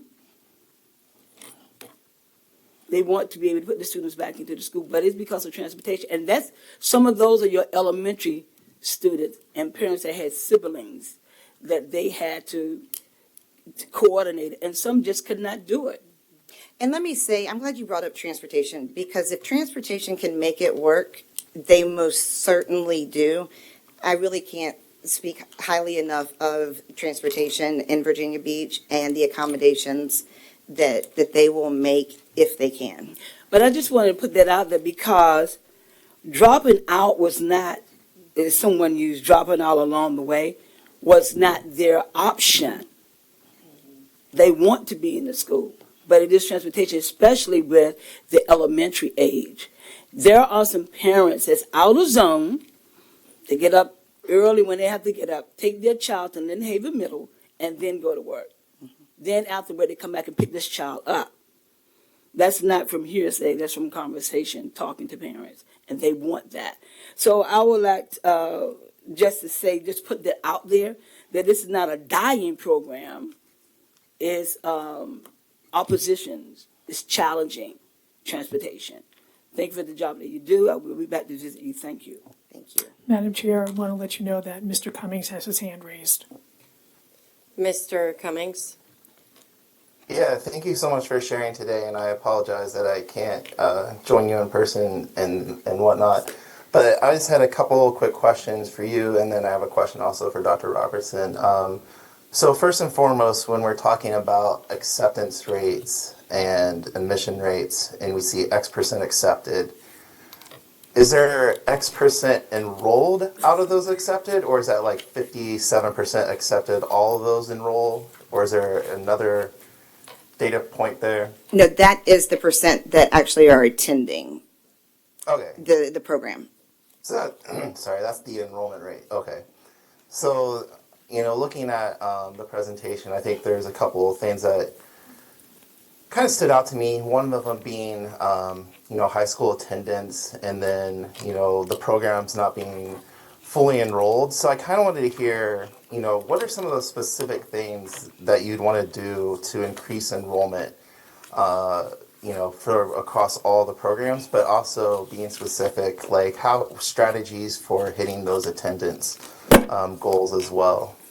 So again, I want to establish that those attendance goals that we set were internal attendance goals that we were seeking to improve upon our goals from last year. So, I want to make sure that we're clarifying that, because these were not goals that Virginia Beach City Public Schools came to us and said, these are things that you need to work on. These were not issues with our attendance. These were goals that we set internally to simply improve upon where we were last year, previously.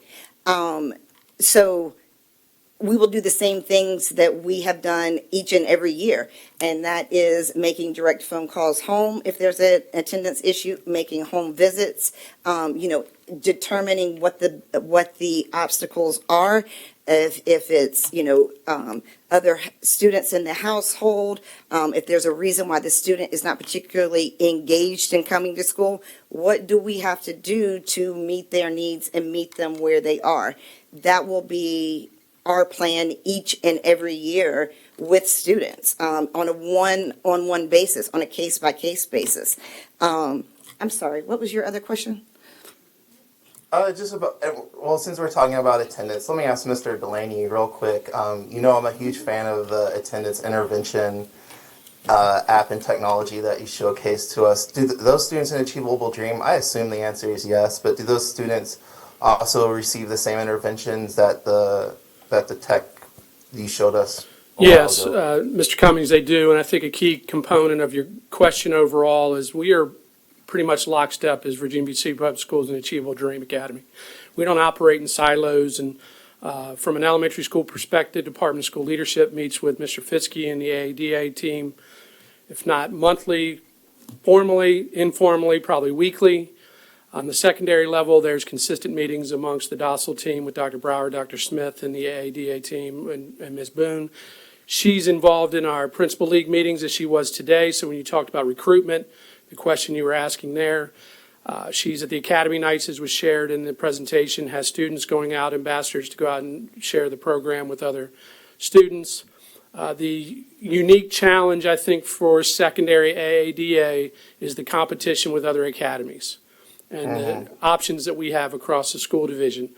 I think the uniqueness of AADA, from my perspective, is when you see 70% of those students are economically disadvantaged, and the numbers that are going on to college and the postgraduate opportunities that Dr. Vreeland shared, to me, is the biggest advertising point for many of our community members, that as a school board and as a school division is the group of families that I know Ms. Boone is targeting and that we are really heavily looking at, that are not aware of the services as provided, not only, I'm repeating myself, not only while they're students here, but they don't let go of them when they leave, and that they try to assure that they have all the tools in place, wonderful partnerships that exist throughout our community.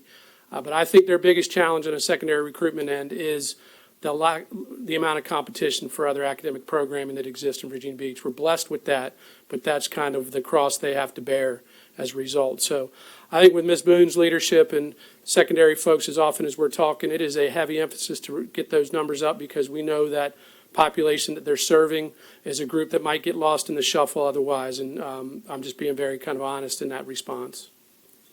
Yeah, I appreciate that, and I appreciate what you said, specifically with the population that this organization is serving. And so I applaud that effort, that we're increasing college access and economic empowerment. I'm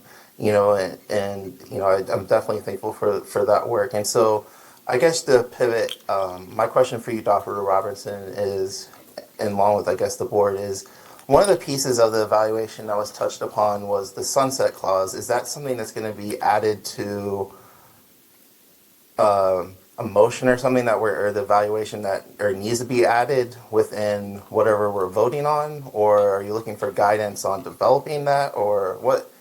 I saw that the administration concurred with it, so is that something specific that's going to be put out in writing? Mr. Cummings, this is Cammie Linetti speaking. Yeah. We would need to look at your agreement, your MOA with AAD. They have an MOA, an amendment to that. That's where we would place it, so we would have to revisit that.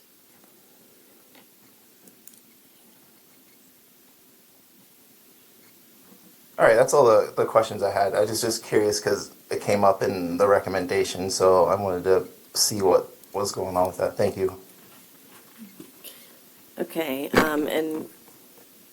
I just have a couple of comments before we cycle back through the board members that have had an opportunity to speak. I did attend the graduation. It was a very touching graduation, and I'm really happy about the 100% graduation rate. So good job on that. I really liked something you said about that post-graduation support. You know, as you were talking about those students and what the students are doing that are not enrolled in college, that you were following up with them to see how they're doing and see if they need any support. I really do like that piece quite a lot, so I'm very happy about that. My question is as it relates to the 65 zoned kindergartners, and I just want to make sure that I have some clarification. I know that Vice Chair Weems had asked this question, sort of, but was that 65 projected kindergartners, or are there 65 actual zoned kindergartners? And does that make sense? Yeah, I understand the question. I'd have to check for the exact, I don't want to give an incorrect answer. My assumption, Dr. Bach, is that in there? It was in Dr. Vreeland's response for the 2015. Okay. Projected, but it's not projected based on zoned? The demographers gave us a Yes, so Okay. zoned students and then, So I would be very interested in what the actual amount of kindergartners that were zoned is instead of the projected zoned number, because, otherwise we're looking at 36 students determined to do something different. And so, and that would be my next question. Of those students that did not choose to go to Achievable Dream and went elsewhere that were zoned kindergartners, do we have any pulse on the rationale? Was there any reasons provided that we can use to kind of? Only two. There was only two? Yes, that chose to go to Birdneck. Okay. Versus, an Achievable Dream. Okay, so Kindergarten. that's interesting. So there was 65 projected kindergartners in zone then, and based on that, I can arrive at the conclusion that there was actually only 31 zoned kindergartners. 29 of them are going to Achievable Dream. So I don't even need that answer because, Yeah. here we go. Correct. All right, and, okay, so that's good information because otherwise it looks like a huge number or I'm choosing. glad you asked that, because we do want to clarify, that's an important point to clarify. Right, right. Okay, and you know, I appreciate everything you do and I'm hoping for the success. I am concerned about the enrollment numbers and I understand the reasons due to the transient area, you know, and the other academies that we have, you know, and I know that makes it sometimes a little bit more difficult, but, you know, we do definitely need to get those numbers up. And I know that you guys are exerting that effort and, I do believe that in maybe another year, the attendance zone approval will probably, you know, pick that up. So I'm willing to, you know, kind of continue to wait and see here at this particular point. My other question, I believe, is probably for VBCPS staff because it's financial in nature. Yes. So on page 71 of this report here in the longer report,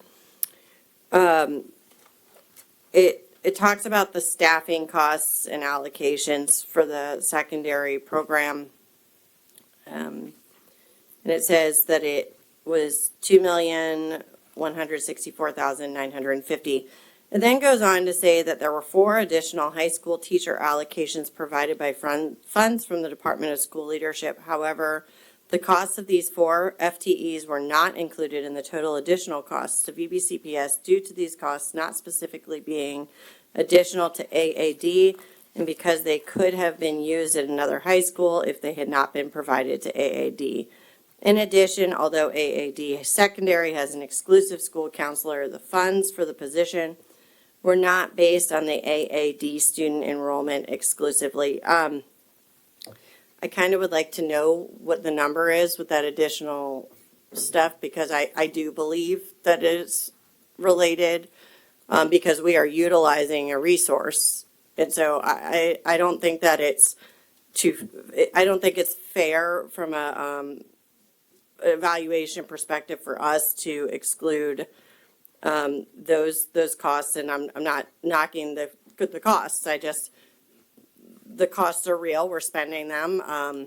That I'm counting five employees exclusively right there. And then my other question is based on the allocation of teachers, the FTE teachers. So when we allocate that, so say the enrollment does not go up, will we use those allocations still, or will those? They're based on student enrollment, so Okay. that allocation would come back to DOSL, Okay. Department of School Leadership. Dr. Brower, Dr. Smith would decide where else that allocation could be better used, or they would hold that allocation in the event something was needed elsewhere later on. And that is the summary of what Dr. Brower did with those hold allocations that he provided to Achievable Dream Academy, those 4 that you referenced. So those return back. So that is what we do every year. That's when we have the discussion a lot of times around fine arts programs, and they're wondering where those allocations are. It's based on student enrollment. Okay, and I just wanted to verify that, but yeah, just any of those numbers of additional folks, you know, and employees that we have that are going over there that aren't being utilized elsewhere, I do want that information. I don't know if those 5 are the only ones, but with that, Mr. Bowensteel. Thank you, Mr. Delaney, for pointing out the fact that the director, Ms. Boone, is doing what she is supposed to be doing. I've seen that firsthand. So, I mean, things take time. We just can't expect her to come in and just, you know, make numbers happen. But more importantly, I think we're overlooking some of the important factors of the Achievable Dream. And it's not just about the attendance. We had 22 students that are enrolled in college that, I'm going to try and walk gently, that very good chance they would not be enrolled in college if it wasn't for the Achievable Dreams Academy. And we got more coming. We've seen that. Also, Mr. people Bogues, are, if you don't mind, if I can just point that out, because I think it's an important point, that when they hear you say 22 may not have gone, it wasn't because of aptitude they may not have gone. It's the opportunity that's been provided, and a big bonus of AADA is the financial support they provide to students and commitments they do. So I just wanted to say that. no, because thank you for sometimes interjecting that. That might is be a important. cognitive I appreciate part, that. Aptitude, it's not. It's a opportunity and financial commitment that AADA puts Right. out. And I think That's why I said I was I'm going to kind marketing of a walk little gently. bit for Dr. Breland here. I was It's Christmas time, I got to pay for some kids. Right, So but we'll see what also, happens. we were talking, board members have been bringing it up, on what, I'm not sure exactly how to phrase it, with the Renaissance Academy, was it economically disadvantaged? So, I mean, the big picture is, a lot of those students who are economically advantaged could potentially end up at Renaissance Academy. I mean, that just, just throwing that out. So there's more to just the attendance. I mean, there's a lot going on there. And the important stuff is that we're giving students, children, an opportunity that might not have an opportunity to succeed in life. So that's just another interjection I had. Thank you.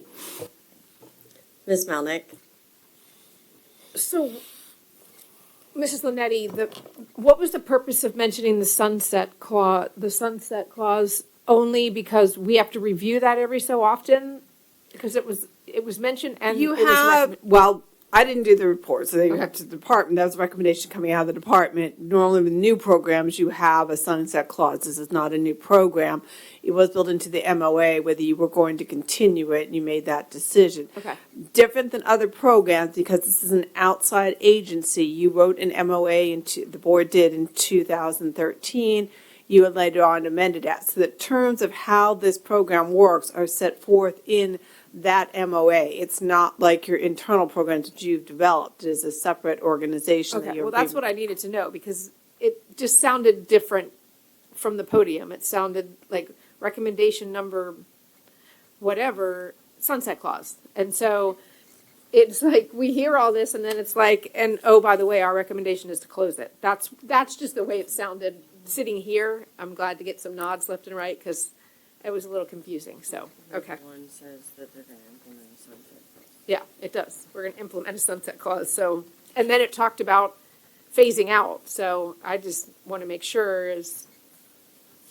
I can speak to Okay, that. So we yeah. did add that piece to the recommendation because, and we thought it was appropriate to include based on the MOA with Achievable Dream because the current enrollment is well below capacity. Okay. So it was an additional piece, but it is something that the school board would be defining the criteria and Okay. all of those pieces. Okay, fair enough. Yes. Then. Okay, thank you. Yes. Okay, thank you. This will be on for action at our next school board meeting in January next year. And have a good holiday break. Okay, we are now on to the Policy Review Committee recommendations, and we welcome Cammie Linetti, School Board Attorney. Good evening, Madam Chair, Vice Chair, school board members, and Dr. Robertson. I'm Cammie Linetti, the school board attorney. On behalf of the Policy Review Committee, I'm going to be bringing to you recommendations from the November 25th, 2025 PRC meeting. Obviously, we've removed several of the policies, so we're going to just go through the remaining policies. The first up is Policy 340. 340 is under your business section. This is a policy called Design, Build, and Construction Management Project Methods. This is a procurement matter. It is a form of by which you do project delivery and construction. We have different methods that are set forth. PPA is one of them. You've seen before we have Design, Bid, Build. The Virginia Procurement Act sets forth ways in which the school board can participate in obtaining services and contracts or specific rules on construction. some of the things that have changed over the years have been additions to ways in which you can construct. The PPA is actually not in the Public Procurement Act. It is in a separate section and referred to in the Virginia Public Procurement Act. It is a method by which you can obtain either outside agency participation, funding, other things that normally weren't anticipated. Design, build, and construction management are also methods of delivery for construction projects, so slightly different than what's set forth normally in what we call a design, bid, build, traditional manner for which we do that. It was actually brought to our attention, we were looking at the construction management model, which is a model that's used in Chesapeake. The city of Virginia Beach actually pointed out that they're using the design, bid, method by which to procure and do project delivery. So one of the requirements for that that's come out through the General Assembly and the Public Procurement Act is that we have to adopt procedures that are consistent with the Department of General Services procedures. And we went ahead and worked on that for several months and came up with a design, bid, and construction management project delivery. What you have in front of you is not that. There is a regulation, a very extensive regulation. If you are in the PRC, you saw that, many, many pages, because we're required to adopt the procedures involved in it. But you have a policy 340 with shortened on that, and it just expresses the fact that you are opening up the option for the school division to use one or two of these methods, either design bid. Within design build, there's a progressive method to expedite how quickly you can get the project going. Construction management, just a different method of doing that. So this policy would authorize the school board, under conditions set forth in regulations, to use this on certain types of projects in which you've determined are appropriate to do that for. So again, this policy is just going to say that while you're maintaining competitive principles, you're offering the school division the opportunity to use these project delivery methods on there. If you'd like to actually see that, we have a regulation, pretty extensive regulation that explains this. It follows the Department of General Services, the Virginia Department of General Services. It is consistent with the city's project on this, and the city's successfully been using this method. So we are recommending that you adopt this policy to allow yourself the option of using these when it's appropriate for the construction matters that you're handling. Are there any questions? Vice Chair Williams. Yeah, I just wanted to reiterate, and Mr. Bowenstiel and Ms. Felton and I thought it was important to put in the words option. So again, this is just another piece in our toolkit to use, if we go this way. And also, Mr. Freeman added the last sentence, competitive principles will be incorporated to make sure that nobody was concerned that we were getting rid of, competitive principles, so. And you are required by the law, by the Virginia to put that requirement in. So this is just a different method by which we're doing this. Doesn't take out the ability to make sure that the public has a fair opportunity to know what's going on and that multiple agencies and proposers have an opportunity to participate. That doesn't change. This is just a different way of doing it. And I just want to take a minute and thank staff and also the members of the Policy Review Committee, because I know that this particular, maybe not the policy, but the policy and the regulation piece of it was a really heavy lift, and I appreciate the modifications to make it a little bit simpler to say it's an option so that the community understands exactly what it is that we're doing with this. So I appreciate that effort. Hearing no other questions on Policy 340, we're going to move down to Policy 554. So if you thought design, bid, build, construction management was complicated, physical restraint and seclusion were also very complicated policies. Now, I want to assure you, you have had a regulation for many years having to do with restraint and seclusion procedures. It's consistent with the Virginia Department of Education guidance for this. It is consistent with the U.S. Department of Education, who has looked at what we had through various cases, and this is an acceptable policy. So you do have one in place, and that's Regulation 559.3. That's in place. This, what we're suggesting, will replace that on there. And instead of having a policy, which you didn't have before, you had a regulation, we created Policy 554, which is what you're looking at here. More extensive, there is a Regulation 554.1. We are required by the Virginia Department of Education to have guidelines in place for when you use seclusion and restraint that list out what the requirements are, how you can use it, how you document, what are the procedures you have to follow. whether you're using restraint or not, you do have to have that policy in place. So that is what we've incorporated into the regulation. It is almost identical to what you see in our current regulation 559.3, just organized a little bit differently. So what we're going to offer for you in 554 was that the Division of Personnel may implement physical restraint and seclusion of students only when an imminent risk of or an emergency arises and other interventions are or would be ineffective in the reasonable judgment of the school division personnel implementing a physical restraint or seclusion, and only to the following categories: prevent a student from inflicting serious physical harm or injury to self or others; 2, to quell a disturbance; 3, to remove a student from the scene of a disturbance in which the student's behavior or damage to property threatens serious physical harm to injury to his person, unless the student's damage to property creates an imminent risk of serious physical harm or injury to the student or others. The damage to property itself does not indicate an imminent risk of serious physical harm or injury and shall not be the justification for the restraint or seclusion of a student. 4, defend self or others from serious physical harm or injury to person. 5, obtain possession or controlled substances or paraphernalia that are upon the person of the student or within the student's control. And 6, obtain possession of weapons or other dangerous objects that are upon the person of the student or within the student's control.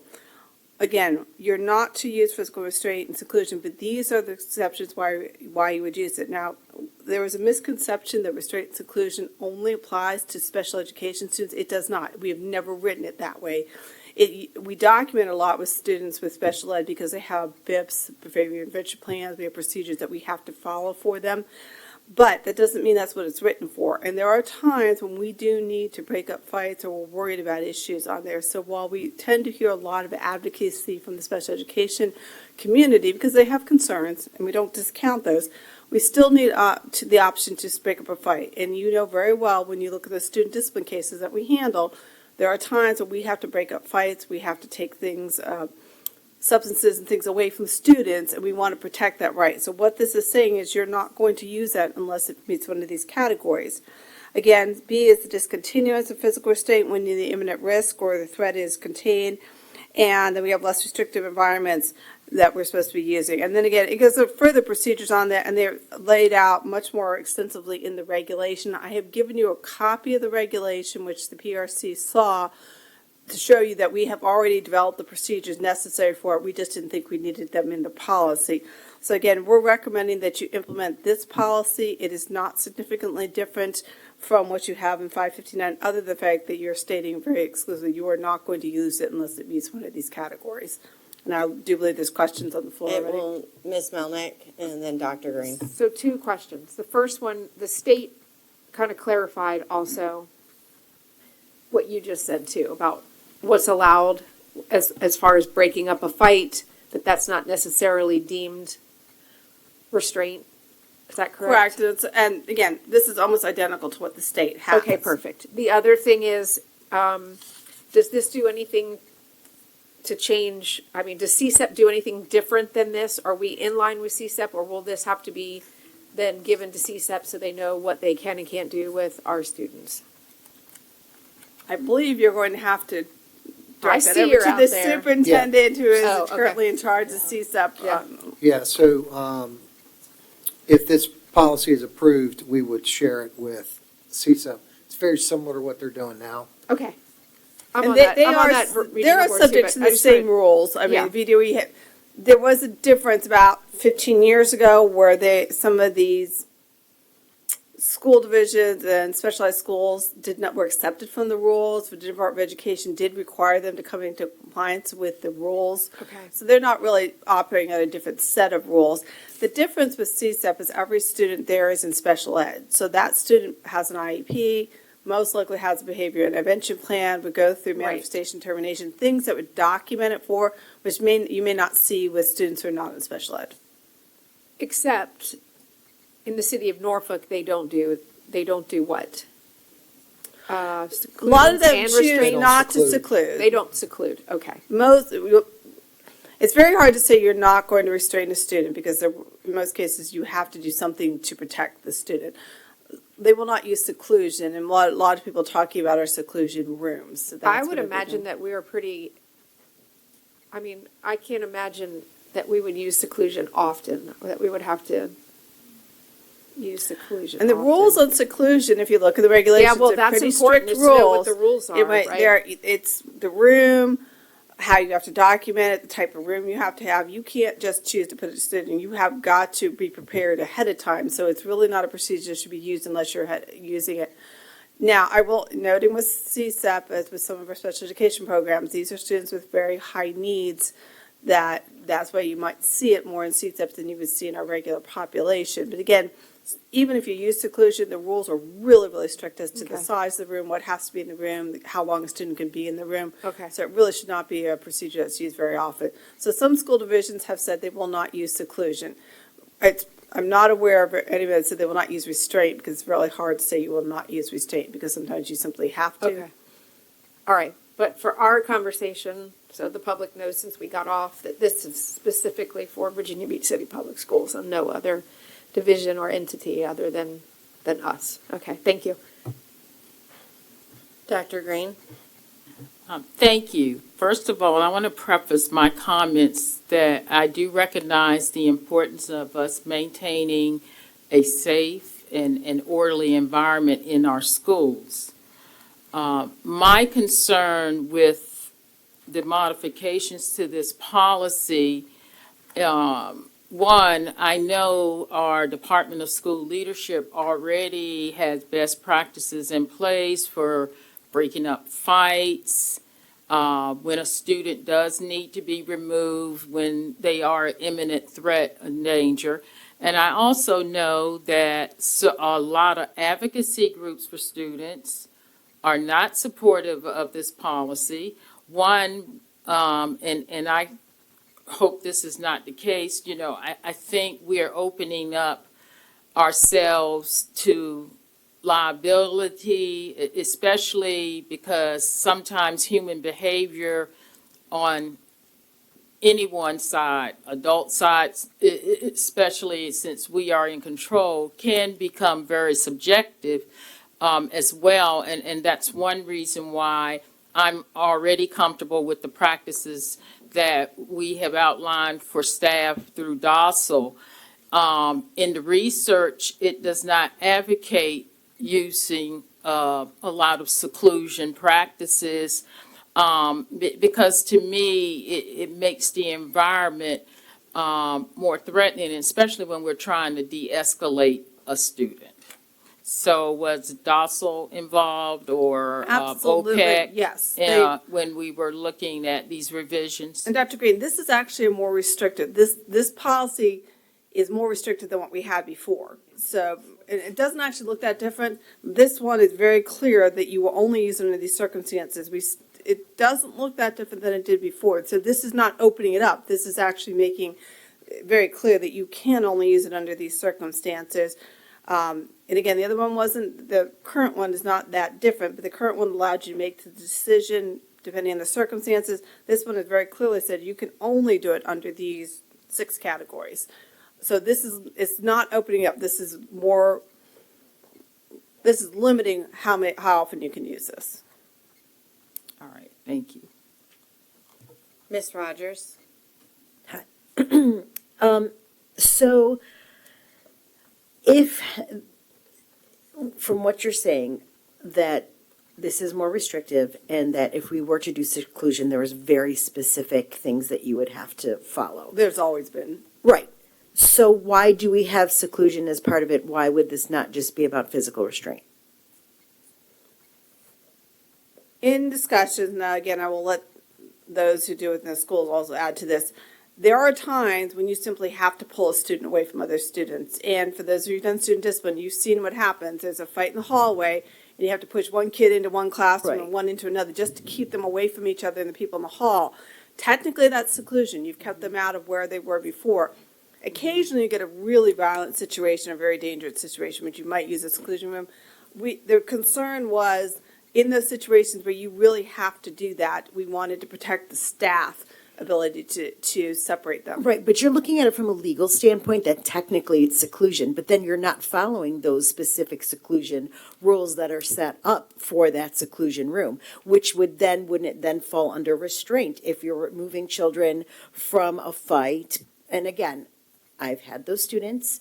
I didn't put them in a seclusion room, and so I think that this is where people can be confused. We're not actually advocating for using seclusion rooms, correct? Correct. So then why would we not just make this a physical restraint policy and not a physical restraint and seclusion? Because to me, it sounds like there's a possibility to use a seclusion room, which we're not doing. Does that make sense to you? You do have some rooms, and I will say a lot of other students have, where they are using them under certain circumstances. If you want to, that is an option. Based on the review by the school division departments, the determination was to leave it there as an option when needed.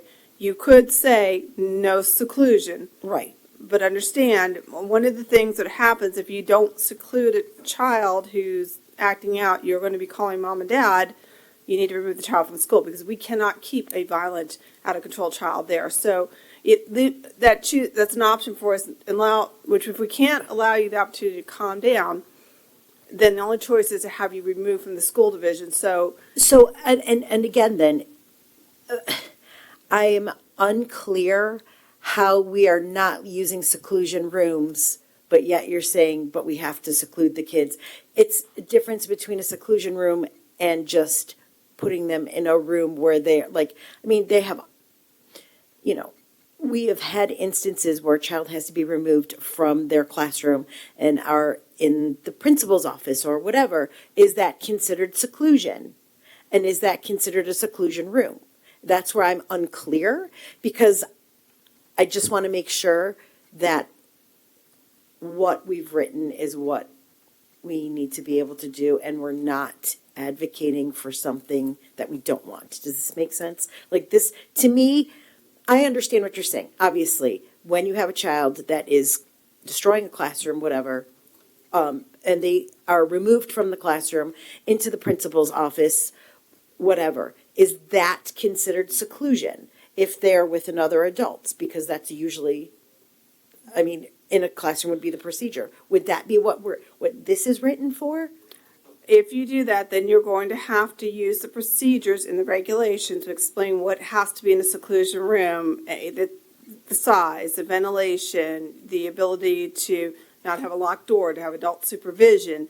So it will depend on the room that you put the student in. And is that what we've written here?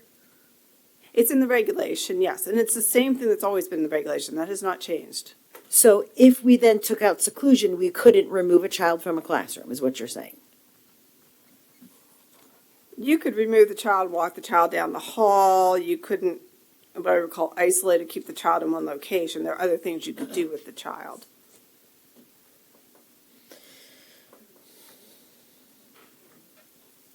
Now, again, it is an option for you to decide you're not going to do seclusion, and I would have to leave it to those that have worked in a school. What do you do with that student? Well, and that would be more information that I would want to have before making that decision, which is why I'm struggling right now on whether or not I agree with this. Does that make sense? Because I'm not clear as to what we would do if we couldn't put the child in the office, wait for their parents to come. I don't know.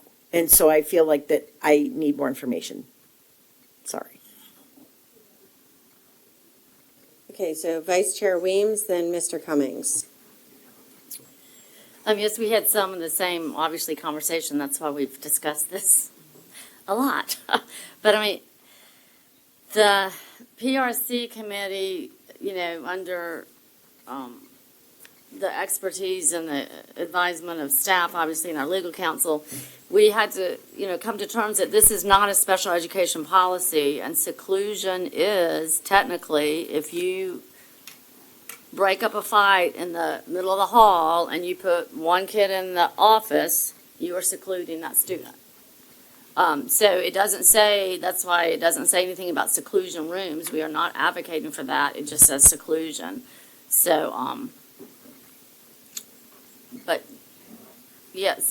So technically that would mean that if you completely do away with seclusion, is what we were told, and Cammie, correct me if I'm wrong, that if you restrain or separate students in a fight and you put one of them in a space to be away from everybody because, it follows this, they're about to have physical harm or injury to self or others, and you seclude them in the office, we wanted to make sure that you were still able to separate and put someone in a safe space or a room or the office temporarily, and so we just wanted to make sure that if we took that away, that we were concerned that it would have unintended consequences of a staff or other students or that student being hurt.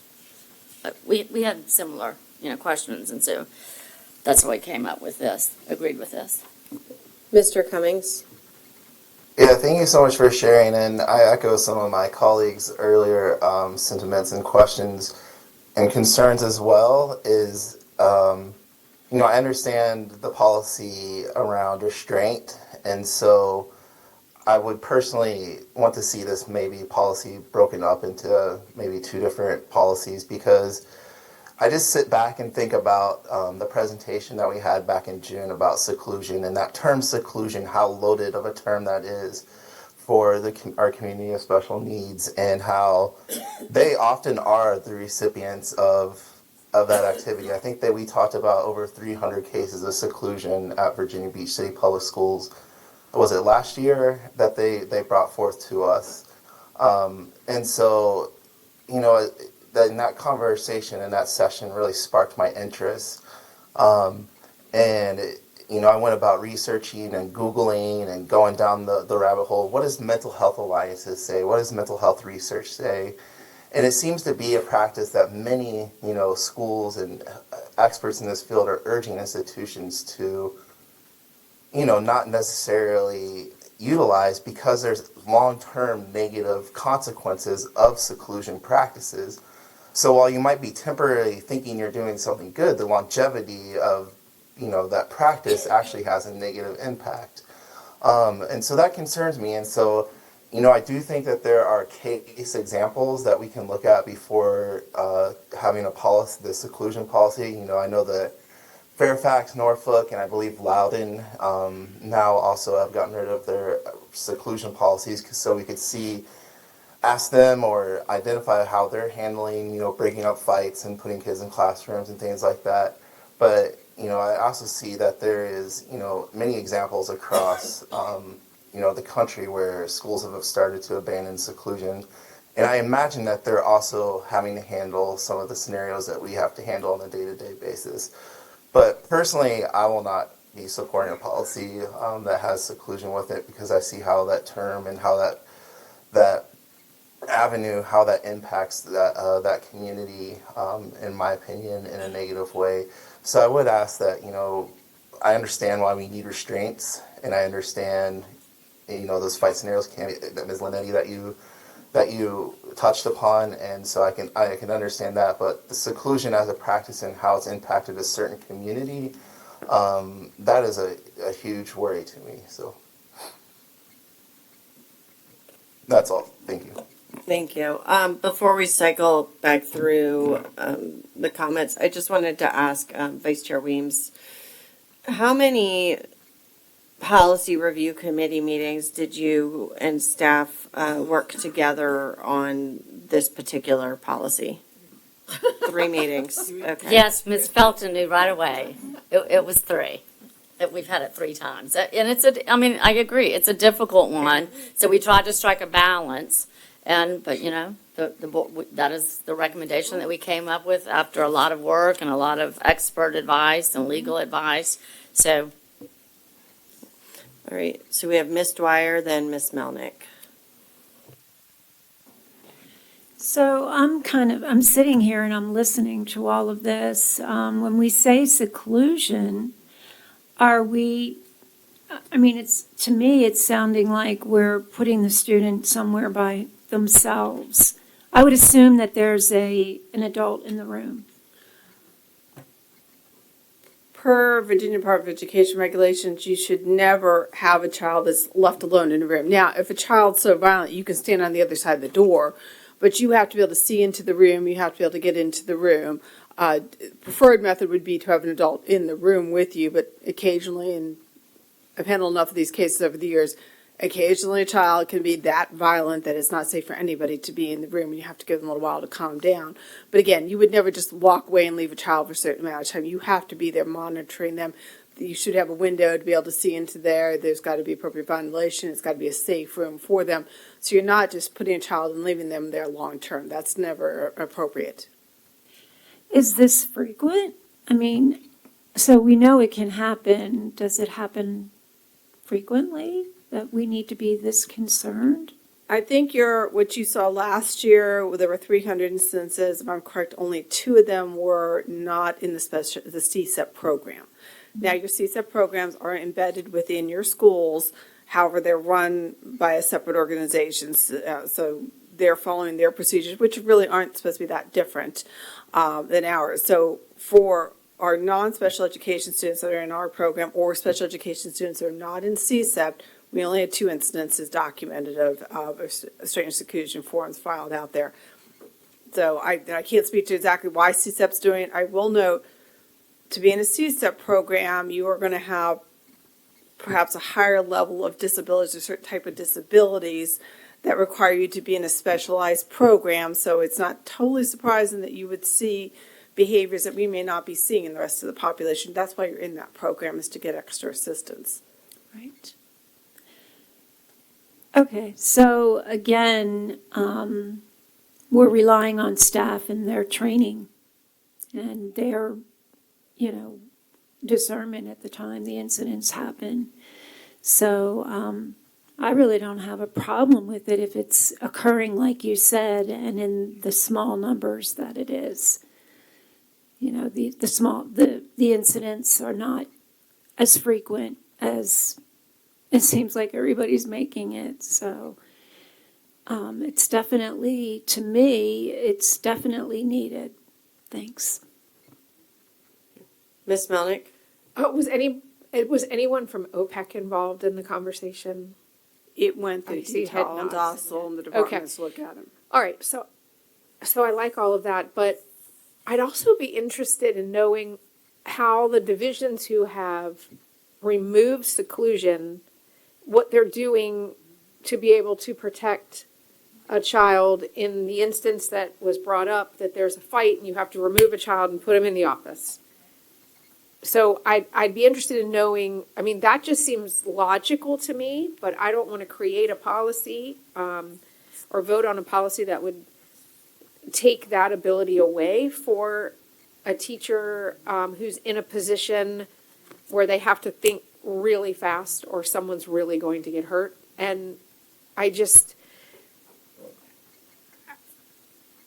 there's that crossover there so I don't envy policy review committee, but there are some crossover moments there that have me a little concerned that a teacher might really be in trouble per our policy for quick thinking and trying to protect a child or children in a terrible situation. That's the only thing I'm worried about. But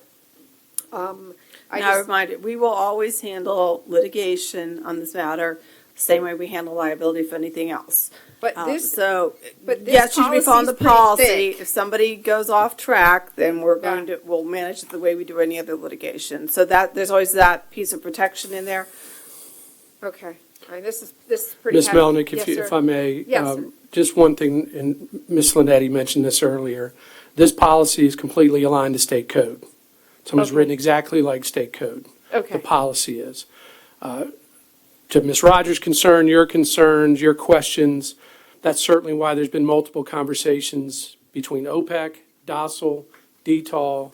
How do we protect our teachers? How do we protect our students? How do we ensure that they make a decision in the best interest of the students and a student and are still covered? Those are all things that we discussed and have had a lot of concerns over.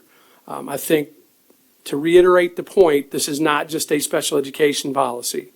Well, that's what I understand, but And so the example I give as a former high school principal yes, please. is doing an investigation that might involve a weapon, assumption of drugs, something of that nature on a child's person or something of that end. It was not uncommon for us to have them placed in a room in the office to do that investigation, which some may deem as seclusion, which is outlined in this policy as an acceptable act to do in the instance of, I'm not restraining, I have them in a room to conduct a proper investigation.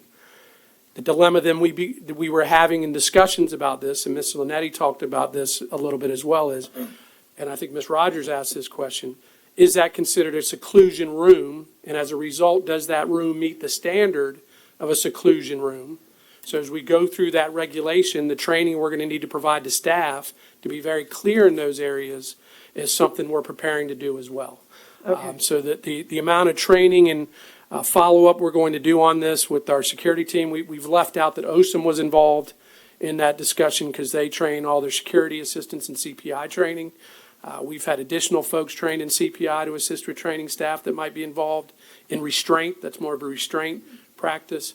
So we share the concerns across the board on how do we protect our student staff around this policy. And I hope that clarified something, helped and clarified some things. And you don't, you run the risk of overthinking, but you also don't want to underthink because there are divisions that are just saying we're just done. We're not even discussing seclusions anymore. But at the same time, we could overthink this ad nauseum, really. We could think of 1,000 different scenarios. And so I suppose if we're, with state code and, okay.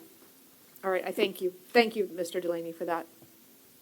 And I can't recall which division it is, just a side note. I noticed that some of the other divisions still outlined in policy what seclusion was You and have to. training on it because it's required by law. Okay. So, It's for very what it's worth, I don't confusing. think that we cannot have a policy that defines what it is because the law says we have to. I will say this is a very VDOE situation. They require you to adopt their model policy or something very consistent with it, and it lays all this out. Whether you use it or not, you still have to adopt this. So on the off chance that you ended up using it, even if you said you weren't going to use it, you had rules in place. And unfortunately, that's what looks very confusing. I will say if your choice is not to use seclusion, which is something you can do, understand that the consequence might be that you're going to see an uptick of students that have to be removed from the school setting because we have no other way to calm them down. They may be more often called to their parents to take them home, whereas we might have had them calm down for 15, 20 minutes in a room and then return them to the classroom. If we cannot use that option, which is simply a choice, understand the option might then be, parent, you need to pick up your child because we cannot control your child. We're not allowed to use the seclusion procedures. It's a trade-off, and we all understand this. There's no good solution here when we're in a situation where we have to restrain or seclude a child. It's very difficult. It's also difficult on our staff. We are trying to protect our staff so they're not getting in trouble. They have to keep everyone safe. They have to keep people learning, but we also don't want them sued for it. Difficult decision. So if your decision is you don't want seclusion, that's fine. Just understand the consequence might be that you see other things happening, less, opportunity for a child to stay in the classroom, and more parents having to come and remove the child and find something to do with them. We might be disciplining them more often. I can't say that's automatically going to happen. That might be something discussed with other school divisions. That might be the consequence of not using seclusion because that's what we're going to have to do. If we can't hold you down, put you down, take you into a room somewhere to calm down, then you need to leave the school property. Okay. Thank you. Ms. Rogers? So let me ask just another question. Is there a legal difference between seclusion and isolation? I don't think I've seen it explained that way. It's seclusion is the definition the VDOE gives you. I mean, I would assume isolation is pretty extreme, but the term is seclusion for education.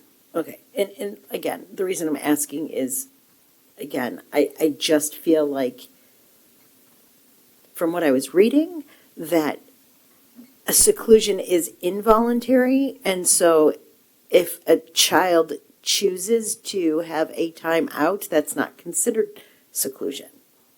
Timeout is an exception there, but it still would have to be monitored Right. how often it's being used, and you can't call something timeout when you're really doing secluding them. So yeah, it's a tough balance. You will also see, for those who've done special ed, you've seen a behavior intervention plan where the child is given the child may go sit in this area, may go somewhere to calm down for a while. That's written into the plan, so you have to be careful that it's not used that often that it becomes a seclusion thing. And for those who are used to special ed, that's not uncommon that they're given cool down times. Right. Even kids that aren't in special ed might be given a walk around, somewhere to calm Right. themselves down while learning to regulate their emotions. Right. Tough decisions. And I will say, there's really extensive regulations. It doesn't make it easy for us to understand how to deal with it. We're doing the best we can under the circumstances. Okay. Vice Chair Williams. Yeah, just one final comment. I mean, that's kind of why we left it in here to protect staff, teachers, security assistants, because if they do have to remove someone for a little while because of a fight or whatever, because they a weapon, that we didn't want them to then come back and a parent saying, oh, but policy 554, you weren't allowed to do that. So we're suing you because you put my son in the office for a few minutes. So, but it's a tough one, and that's why we talked about it and got everybody's input for 3 different times. So, okay. Yeah. Dr. Robertson? Yeah, so I appreciate the discussion we've had for probably the last 25 minutes related to this. And it's a micro example of why this discussion went back to the PRC on 3 occasions. I think what you have in front of you right now through the regulation is the best thinking and the recommendation of administration. And I'll just leave it at that.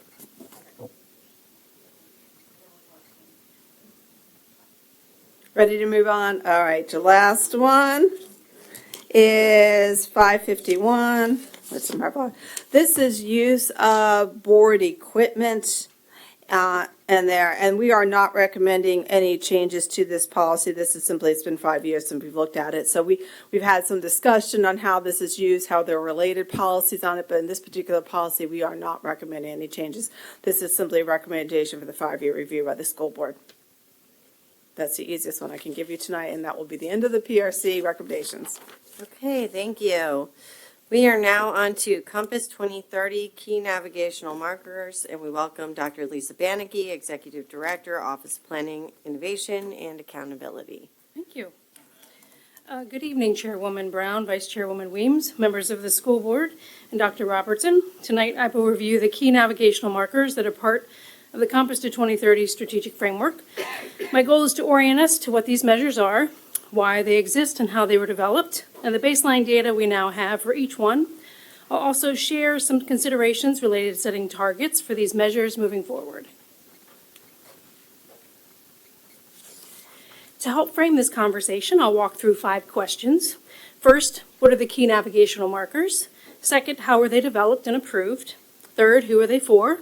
Fourth, what does our current baseline data show? And finally, should we set targets? These questions will help us stay focused at the strategic level. Key navigational markers are the high priority measures aligned to the goals of Compass to 2030. They provide a clear snapshot of division level progress over time. It's important to note that these measures sit at the top layer of a much deeper internal data system. Schools and departments work with far more detailed and diagnostic information on a daily basis, but the key navigational markers give us the broad picture we share publicly to communicate progress. These measures were developed by senior leadership during the Compass to 2030 planning process. They were shared publicly as part of the draft framework for community review and feedback, and ultimately they were adopted as part of the final Compass to 2030 framework. So the markers you'll see tonight were built into the strategic plan from the beginning and approved along with the framework itself. Key navigational markers are designed primarily for external audiences, families, community members, and our partners. They provide an accessible, big-picture view of our progress on Compass to 2030, communicated at a level that is meaningful to the public. Again, schools and departments work with much more detailed information, but these markers give our community a clear and consistent view of how we're doing as a division. Now, let's look at the baseline data, which is from the 2024-2025 school year. And we'll start with Goal 1, challenge each student to excel and be future ready. These numbers give us our starting point for monitoring progress over the life of a framework. For reading, 81% of students met state standards. This reflects the first year of the newly implemented reading standards. In math, 79% of students met state standards.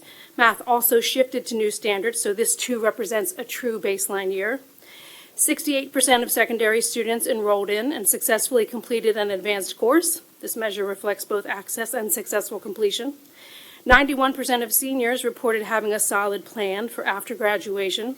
This gives us a read on how prepared students feel to take their next step. For students with disabilities, 69% graduated on time with a standard or advanced diploma. This helps us track outcomes for this important student group over time. Next are the baseline measures for Goal 2, enhance student well-being, responsibility, and resilience. These measures help us understand students' experiences in school and the conditions that support their well-being. 91% of students reported that their school is safe. This provides a high-level snapshot of students' perceptions of safety across the division. 91% of students also reported they have a trusted adult at school. This is an important indicator of connection and support, and it will serve as our baseline for monitoring relationships over time. 66% of students reported that they participated in an extracurricular activity or club. This includes athletics, fine arts, academic clubs, and other school-sponsored activities. 80% of students reported a sense of belonging in their school, meaning they feel accepted, included, and valued in their school community. And 90% of students had 90% or higher attendance. This indicator helps us track students' access to learning and engagement with school routines. The next set of baseline measures is Goal 3, value and invest in staff. These indicators reflect staff experience, support, and stability across the division. 88% of staff reported job satisfaction. This provides a high-level picture of overall satisfaction with their work experience in the division. 86% of staff agreed that professional learning opportunities are appropriate to meet their needs. This helps us understand how well our development opportunities align with what staff find useful. 92% of staff reported being aware of the resources available to support their health and well-being. This gives us baseline for monitoring awareness of the supports we have in place. Our teacher retention rate was 91%, and this serves as a key indicator of workforce stability and continuity for students. And our staff vacancy rate for 2024-2025, the baseline year, was 4%. Next, our baseline measures for Goal 4, partner with families and the community to support students. These indicators help us understand how well we're connecting with families and providing students with real-world, community-linked learning opportunities. 77% of families reported being aware of events, programs, and resources provided to support students. This serves as our baseline for understanding communication and outreach. 88% of families reported satisfaction with the opportunities available to be involved in their child's school. This gives us a sense of how families experience engagement opportunities across the division. 81% of students reported that their school provides them with real-world learning experiences. This includes opportunities that help students connect classroom learning to authentic, practical applications. And 15% of graduates participated in high-quality work-based learning experiences based on the new definition of high-quality work experiences. This includes internships, apprenticeships, and other structured learning experiences connected to community and industry partners. Finally, we have the baseline measures for Goal 5, advance organizational excellence. That reflects how well our division's systems, structures, and supports are functioning, both in meeting state expectations and creating the conditions that enable staff and students to be successful. The state has now released the first set of results under the new school performance and support framework, and under this system, 72% of our schools were identified as meeting or exceeding state accountability requirements, meaning they were designated as on track or distinguished. In addition, 100% of schools met state accreditation standards, meaning they were found to be in compliance with the state's operational, instructional, and regulatory requirements. 86% of staff reported that their school has the necessary resources to support students' needs. This gives us a division-wide view of how staff perceive resourcing and support. 87% of students and 90% of parents reported satisfaction with the student's educational experience. These two measures provide complementary perspectives on how well the school experience is meeting expectations. And 93% of staff reported that their workplace is safe. This indicator helps us understand the conditions that support effective teaching and learning, as well as supporting organizational excellence more broadly. When we met at your retreat in July, I shared that I would return with the baseline data for the key navigational markers and begin a discussion about benchmarks. Targets, or benchmarks, are specific performance levels we aim to reach within a defined time frame. They give us a reference point for understanding whether progress is on track, improving, or needs further attention. Before we talk about whether we should set targets for these particular markers, I want to share a few pros and cons for consideration. When we think about whether to set targets, there are some clear advantages. Targets help clarify expectations, they make our monitoring more transparent, and they can reinforce areas where we're already strong, especially when part of the goal is to maintain high performance over time. There are also important considerations. Some baselines may still be stabilizing. Targets can limit flexibility as conditions change, and small year-to-year shifts can be overinterpreted if a target is set too precisely. And for measures that are already high, there may simply be limited room for meaningful growth. As we think about whether to set targets, there are a few practical considerations I want to highlight. First, most of the key navigational markers are available for reporting by August each year, which means we have timely and consistent data for year-over-year monitoring. Second, if the board wants to explore target setting, a natural approach would be a collaborative effort between the board and the superintendent as part of the superintendent's evaluation process that would allow targets to be aligned with your existing structures and expectations. And third, whether or not targets are set, the division will continue to publicly report the key navigational markers every year. Transparency is already built into the framework. Targets simply represent one optional layer of interpretation, not a prerequisite for sharing the data. This concludes my prepared remarks. I'm happy to take any questions about the key navigational markers, the baseline data, or the considerations that I shared. Ms. Melnick? I don't have any, this was great, but I did just want to comment because truancy and absenteeism is always on our radar, but 90% students with 90% or higher attendance, woo woo, that's really good. I think it's good. Is that good? Yeah, that's good. I thought it was a good stat, so Yes. just wanted to make sure I read that properly. So, Did. yeah, we're doing that. I think we all collectively over here, we looked at each other like, wow, that was great. But thank you for this. And this is baseline. So this is theoretically, this is before we've just now launched Compass to 2030. This is the baseline from the 24-25 school year. Ms. Rogers?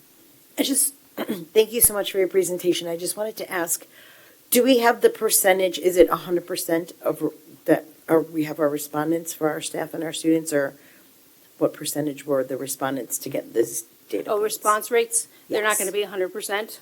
And I Okay. can provide that information, but I don't have it here. Okay, so I would be interested just to see our response rates, because it gives me a good idea of how many staff are reporting all of these numbers, how many students, all of those things. So I'm interested to see what percentage of our staff and students were respondents. And Mr. Callen? Thank you for this report. Questions that come to mind in category number 1, you show a 91% seniors reporting a solid plan after graduation. yes, Just out of curiosity, how is that measured? we asked the students directly. Okay, direct feedback from them. Yes, Okay. seniors.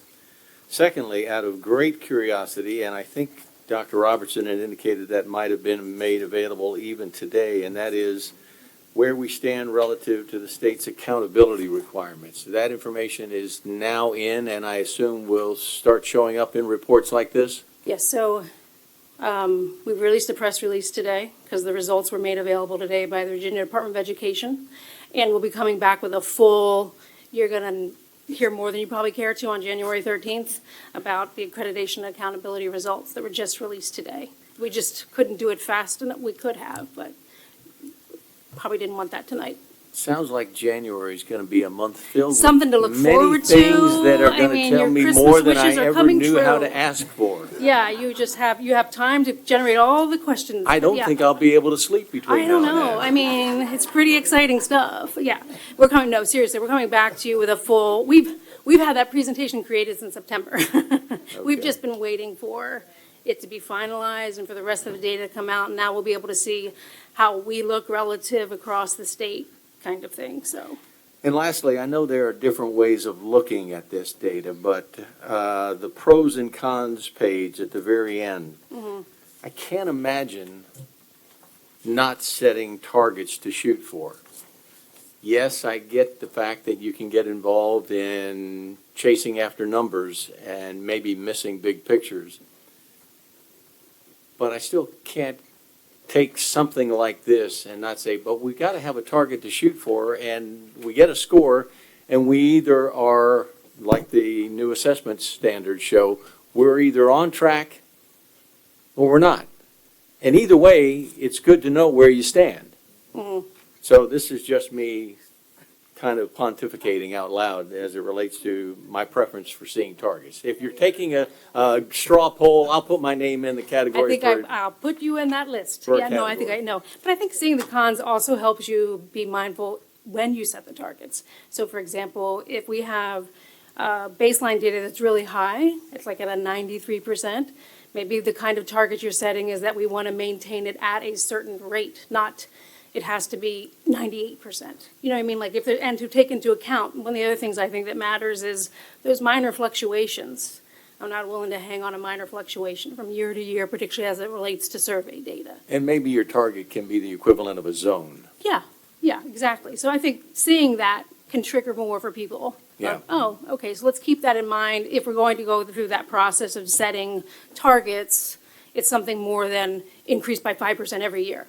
Right. You know what I mean? Okay. Thank Thank you you. for your time and your report. Ms. Dwyer? So, thank you.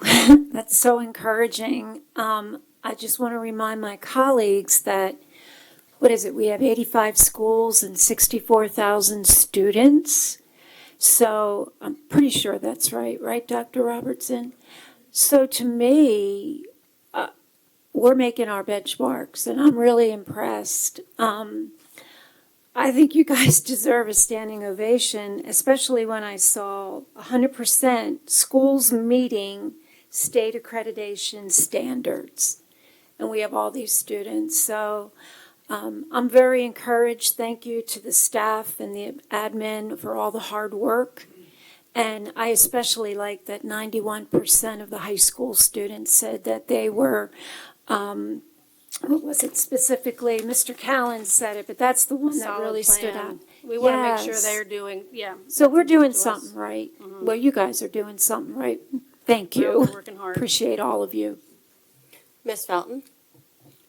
Thank you, Chair Brown. Dr. Bannicky, thank you so much for this nice report, something to end on tonight, make you feel a little bit good about yourself, about ourselves. And I know you've just stated baseline, and you are reiterating the word target. And I just like all that you've said so far. My thing is the number 4, partners with families and the community to support students. I'm interested in that 15% graduates participating in high-quality work-based learning experiences. And does this mean like internships or whatever? Could you elaborate on that 15% of partnership Yeah. and family? Could you? Because it's low, we had a similar measure under the prior strategic framework and it was higher, but we adjusted this to reflect more of the way the state is defining what constitutes high-quality work-based learning experiences. So we're seeing it's a lower number, but because we want to set a target that's meaningful and aligns to how the state defines it.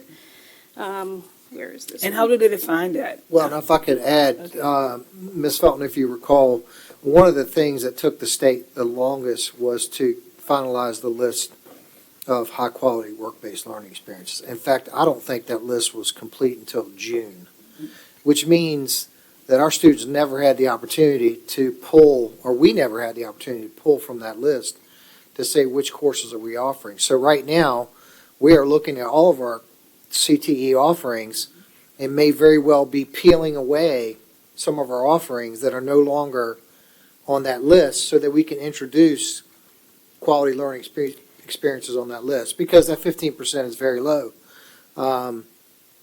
But again, the reason is the state didn't come up with that list until June, so. So one of the things I want to point out is we do, in addition to putting out our key navigational markers, we have a corresponding document that we're writing in really plain language that is what we call a methodology document, like here's how this is calculated. So I have in front of me the description. So VDOE identifies high-quality work-based learning experiences to include registered apprenticeships, internships, clinical experiences, supervised agricultural experience, school-based enterprise, and entrepreneurship.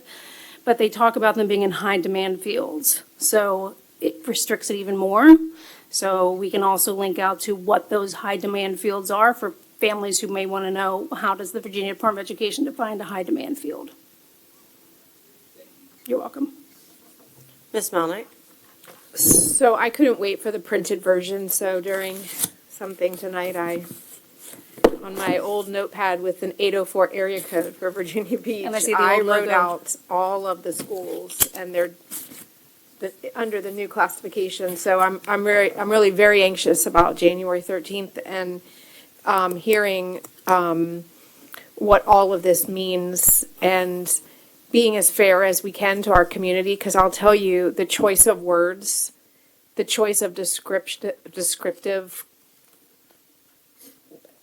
I mean, it's pretty heinous. To be a school that is now labeled off track makes me want to cry. And I think about our teachers. I mean, my heart sank for the principals, the amazing principals and amazing teachers at these schools. One, even in my district. And the fact that people who have so much power in the state to, you know, that decide these things, that they couldn't have thought of better words than off track, tells me that they have no educational experience, honestly, or no heart. Even what, you know, I'm looking, that's what I'm really hoping for, are explanations for on track. The off track is really just really horrible. I think distinguished sounds great. And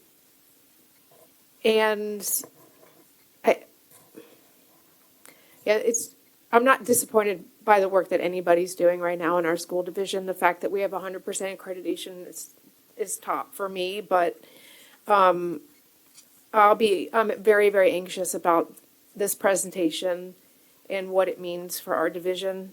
And if I were a real estate agent, I wouldn't want to show this to anybody. There are some really nice areas of this city who have just been given a really poor report card, and I worry about just home values in those areas. I mean, it's bigger than just what's going on, but thank you to all our teachers and all our administrators in all of our buildings, because you do good work every day. I just want to thank you for this presentation. I really like having the baseline data here in front of me. And I really like how, you know, number one is number one, right? And all of the other things that are behind it are things that support number one being increased here, which is, you know, the academic achievements and being future ready, and outcomes that, you know, students are excelling. So I'm happy to see this. I don't think that I necessarily feel like I personally would want to put any benchmarks in place at this time, but I would say that, you know, if we review this data, you know, more frequently, and when we review it, if there's anything that looks like it kind of stands out, that those might be areas, and I imagine that you look at those areas on a regular basis anyhow, but, you know, maybe areas that we might want to say, okay, this area over here needs just a bit more attention for us. My only question is this, and I might be getting too far into the weeds by asking it, but, you know, we have 81%, 79, 68, 91, 69. And those are all represented, as whole percentage numbers. But they're not probably whole percentage, right? We're rounding. Oh, yeah. I mean, yes. I would just be interested, because in some of these areas, even going up a little bit is significant, and it's a significant accomplishment. And so I would just be kind of interested in that. Like, for example, staff vacancy rate, we've rounded it. But typically it's not exactly an even number. So I'd kind of be interested in, maybe not in the, just like, 0.123, you know what I mean? Not too far in the weeds there. I'd just be interested in that I can information. certainly look to see if there are measures that it makes sense to report to a decimal level. You make a good point about the vacancy. Some of the other ones, not so much, like Right. they would not, given the metric. It may Right. not make as much sense. I mean, I think there may be a couple where that does make sense, and so I think maybe if we could just take a look at those and go down to the decimal where it makes sense for us, so that In was. year two, when we see the data, it probably, we're gonna wanna start looking at decimals too. Yeah. Okay, well, thank you very much. Oh, Ms. Felton. Yes, just one more point of concern. As Ms. Milnet was speaking as well, and Dr. Robertson spoke, and I asked about the 15% graduates participating in high quality work. And it is a little bit, a lot concerning. When I look at all the academies that we have and the entrepreneurship programs that we have, and our students are working hard, and we come up to a certain standard where parents are wanting the students and people from other divisions want what we have, I'm concerned that how the state sort of lump all the divisions together and make them all look like we're doing, we're all on the same level of doing things and how we do things what education is concerned. But I do give a lot of praise to our teachers and instructors who are in there working every day. And when you go to the academy night and see all the things that we are doing and how we're implementing those things and how the parents are involved and walking around saying, I want this, and how some of the academies just, our environmental Brock Center Academy, how it pulls in all students, even if they're going to another academy, you can also be a part of this academy. So it's going to be very concerning and very a setback to see how the state really regulate what is of their standard as far as high quality work-based learning experiences. And I think our teachers deserve a little bit better than that, more being professionals at what they do and how they do it. Talking with some teachers the other day, if they were in it just for the money, if they were just here because they were getting good money, but they say, I'm passionate about this. I love this, and I love to see how my children get out, come back, and I invest in them. So I'm hoping they don't, Dr. Robinson, they don't strain us too hard on those base learning, high quality work. I just want to put that out and say thank you, Dr. Bennick, for all that you do and your staff. Thank you. Okay, thank you very much. We are now on to the consent agenda. We are going to be voting on textbook adoption, nursing, anatomy, and physiology, Thalia Elementary School roof systems replacement, Renaissance Academy welding lab renovation, Lansdowne High School synthetic turf stadium field, energy performance contract, Renaissance Academy alternative education program, year 3 outcome evaluation recommendations. Are there any objections to the school board voting on the consent agendas as presented? Seeing none, I call for the motion to approve the consent agenda as presented. Moved by Ms. Dwyer, seconded by Mr. Callen. I call for the vote to approve the consent agenda. And Mr. Cummings, how do you vote on the consent agenda? Yes. Thank you. And Madam Chair, we have 10 ayes, so the motion to pass for the approval of the consent agenda. Thank you. We are now on to personnel report and administrative appointments. I call for a motion to approve the personnel report and administrative appointments. Moved by Ms. Dwyer, seconded by Ms. Melnick. Any discussion? Seeing none, I call for the vote to approve the administrative and personnel appointments. And Mr. Cummings, how do you vote on the personnel report and administrative appointments? Yes. And Ms. Melnick, how do you vote? I didn't vote. I'm sorry. Thank you, Madam Chair. We have 10 ayes. The motion to pass for the personnel report and administrative appointments. Thank you. Dr. Robertson, do you have any administrative appointments? Yes, Madam Chair, I do. I have four. First, we're pleased that you've accepted our recommendation for Tova Hayes, currently an admin assistant, split between Glenwood and Lynnhaven Elementary School, to be the next assistant principal at Newtown Elementary School. Love one plate, one page, please. Next up, we have George Loader Jr., currently an admin assistant serving at College Park and Holland Elementary Schools, to be the next assistant principal at Lynnhaven Elementary School. Next up, we have Megan Smith, currently an admin assistant at John B. Dye and Thorogood Elementary Schools, to be the next assistant principal at Malibu Elementary School. And then finally, we're pleased you've accepted our recommendation for Sharita Pridgeon, currently an assistant principal at Corporate Landing Middle School, to be the next assistant principal at Lansdowne High School. Thank you very much. That concludes our appointments. Thank you. We are now on to committee organization or board reports. Do any board members have anything to report? Vice Chair Weems. Yes, just to remind everybody that the PRC meeting is on December 18th. And what time was that, Cammie or Cheryl?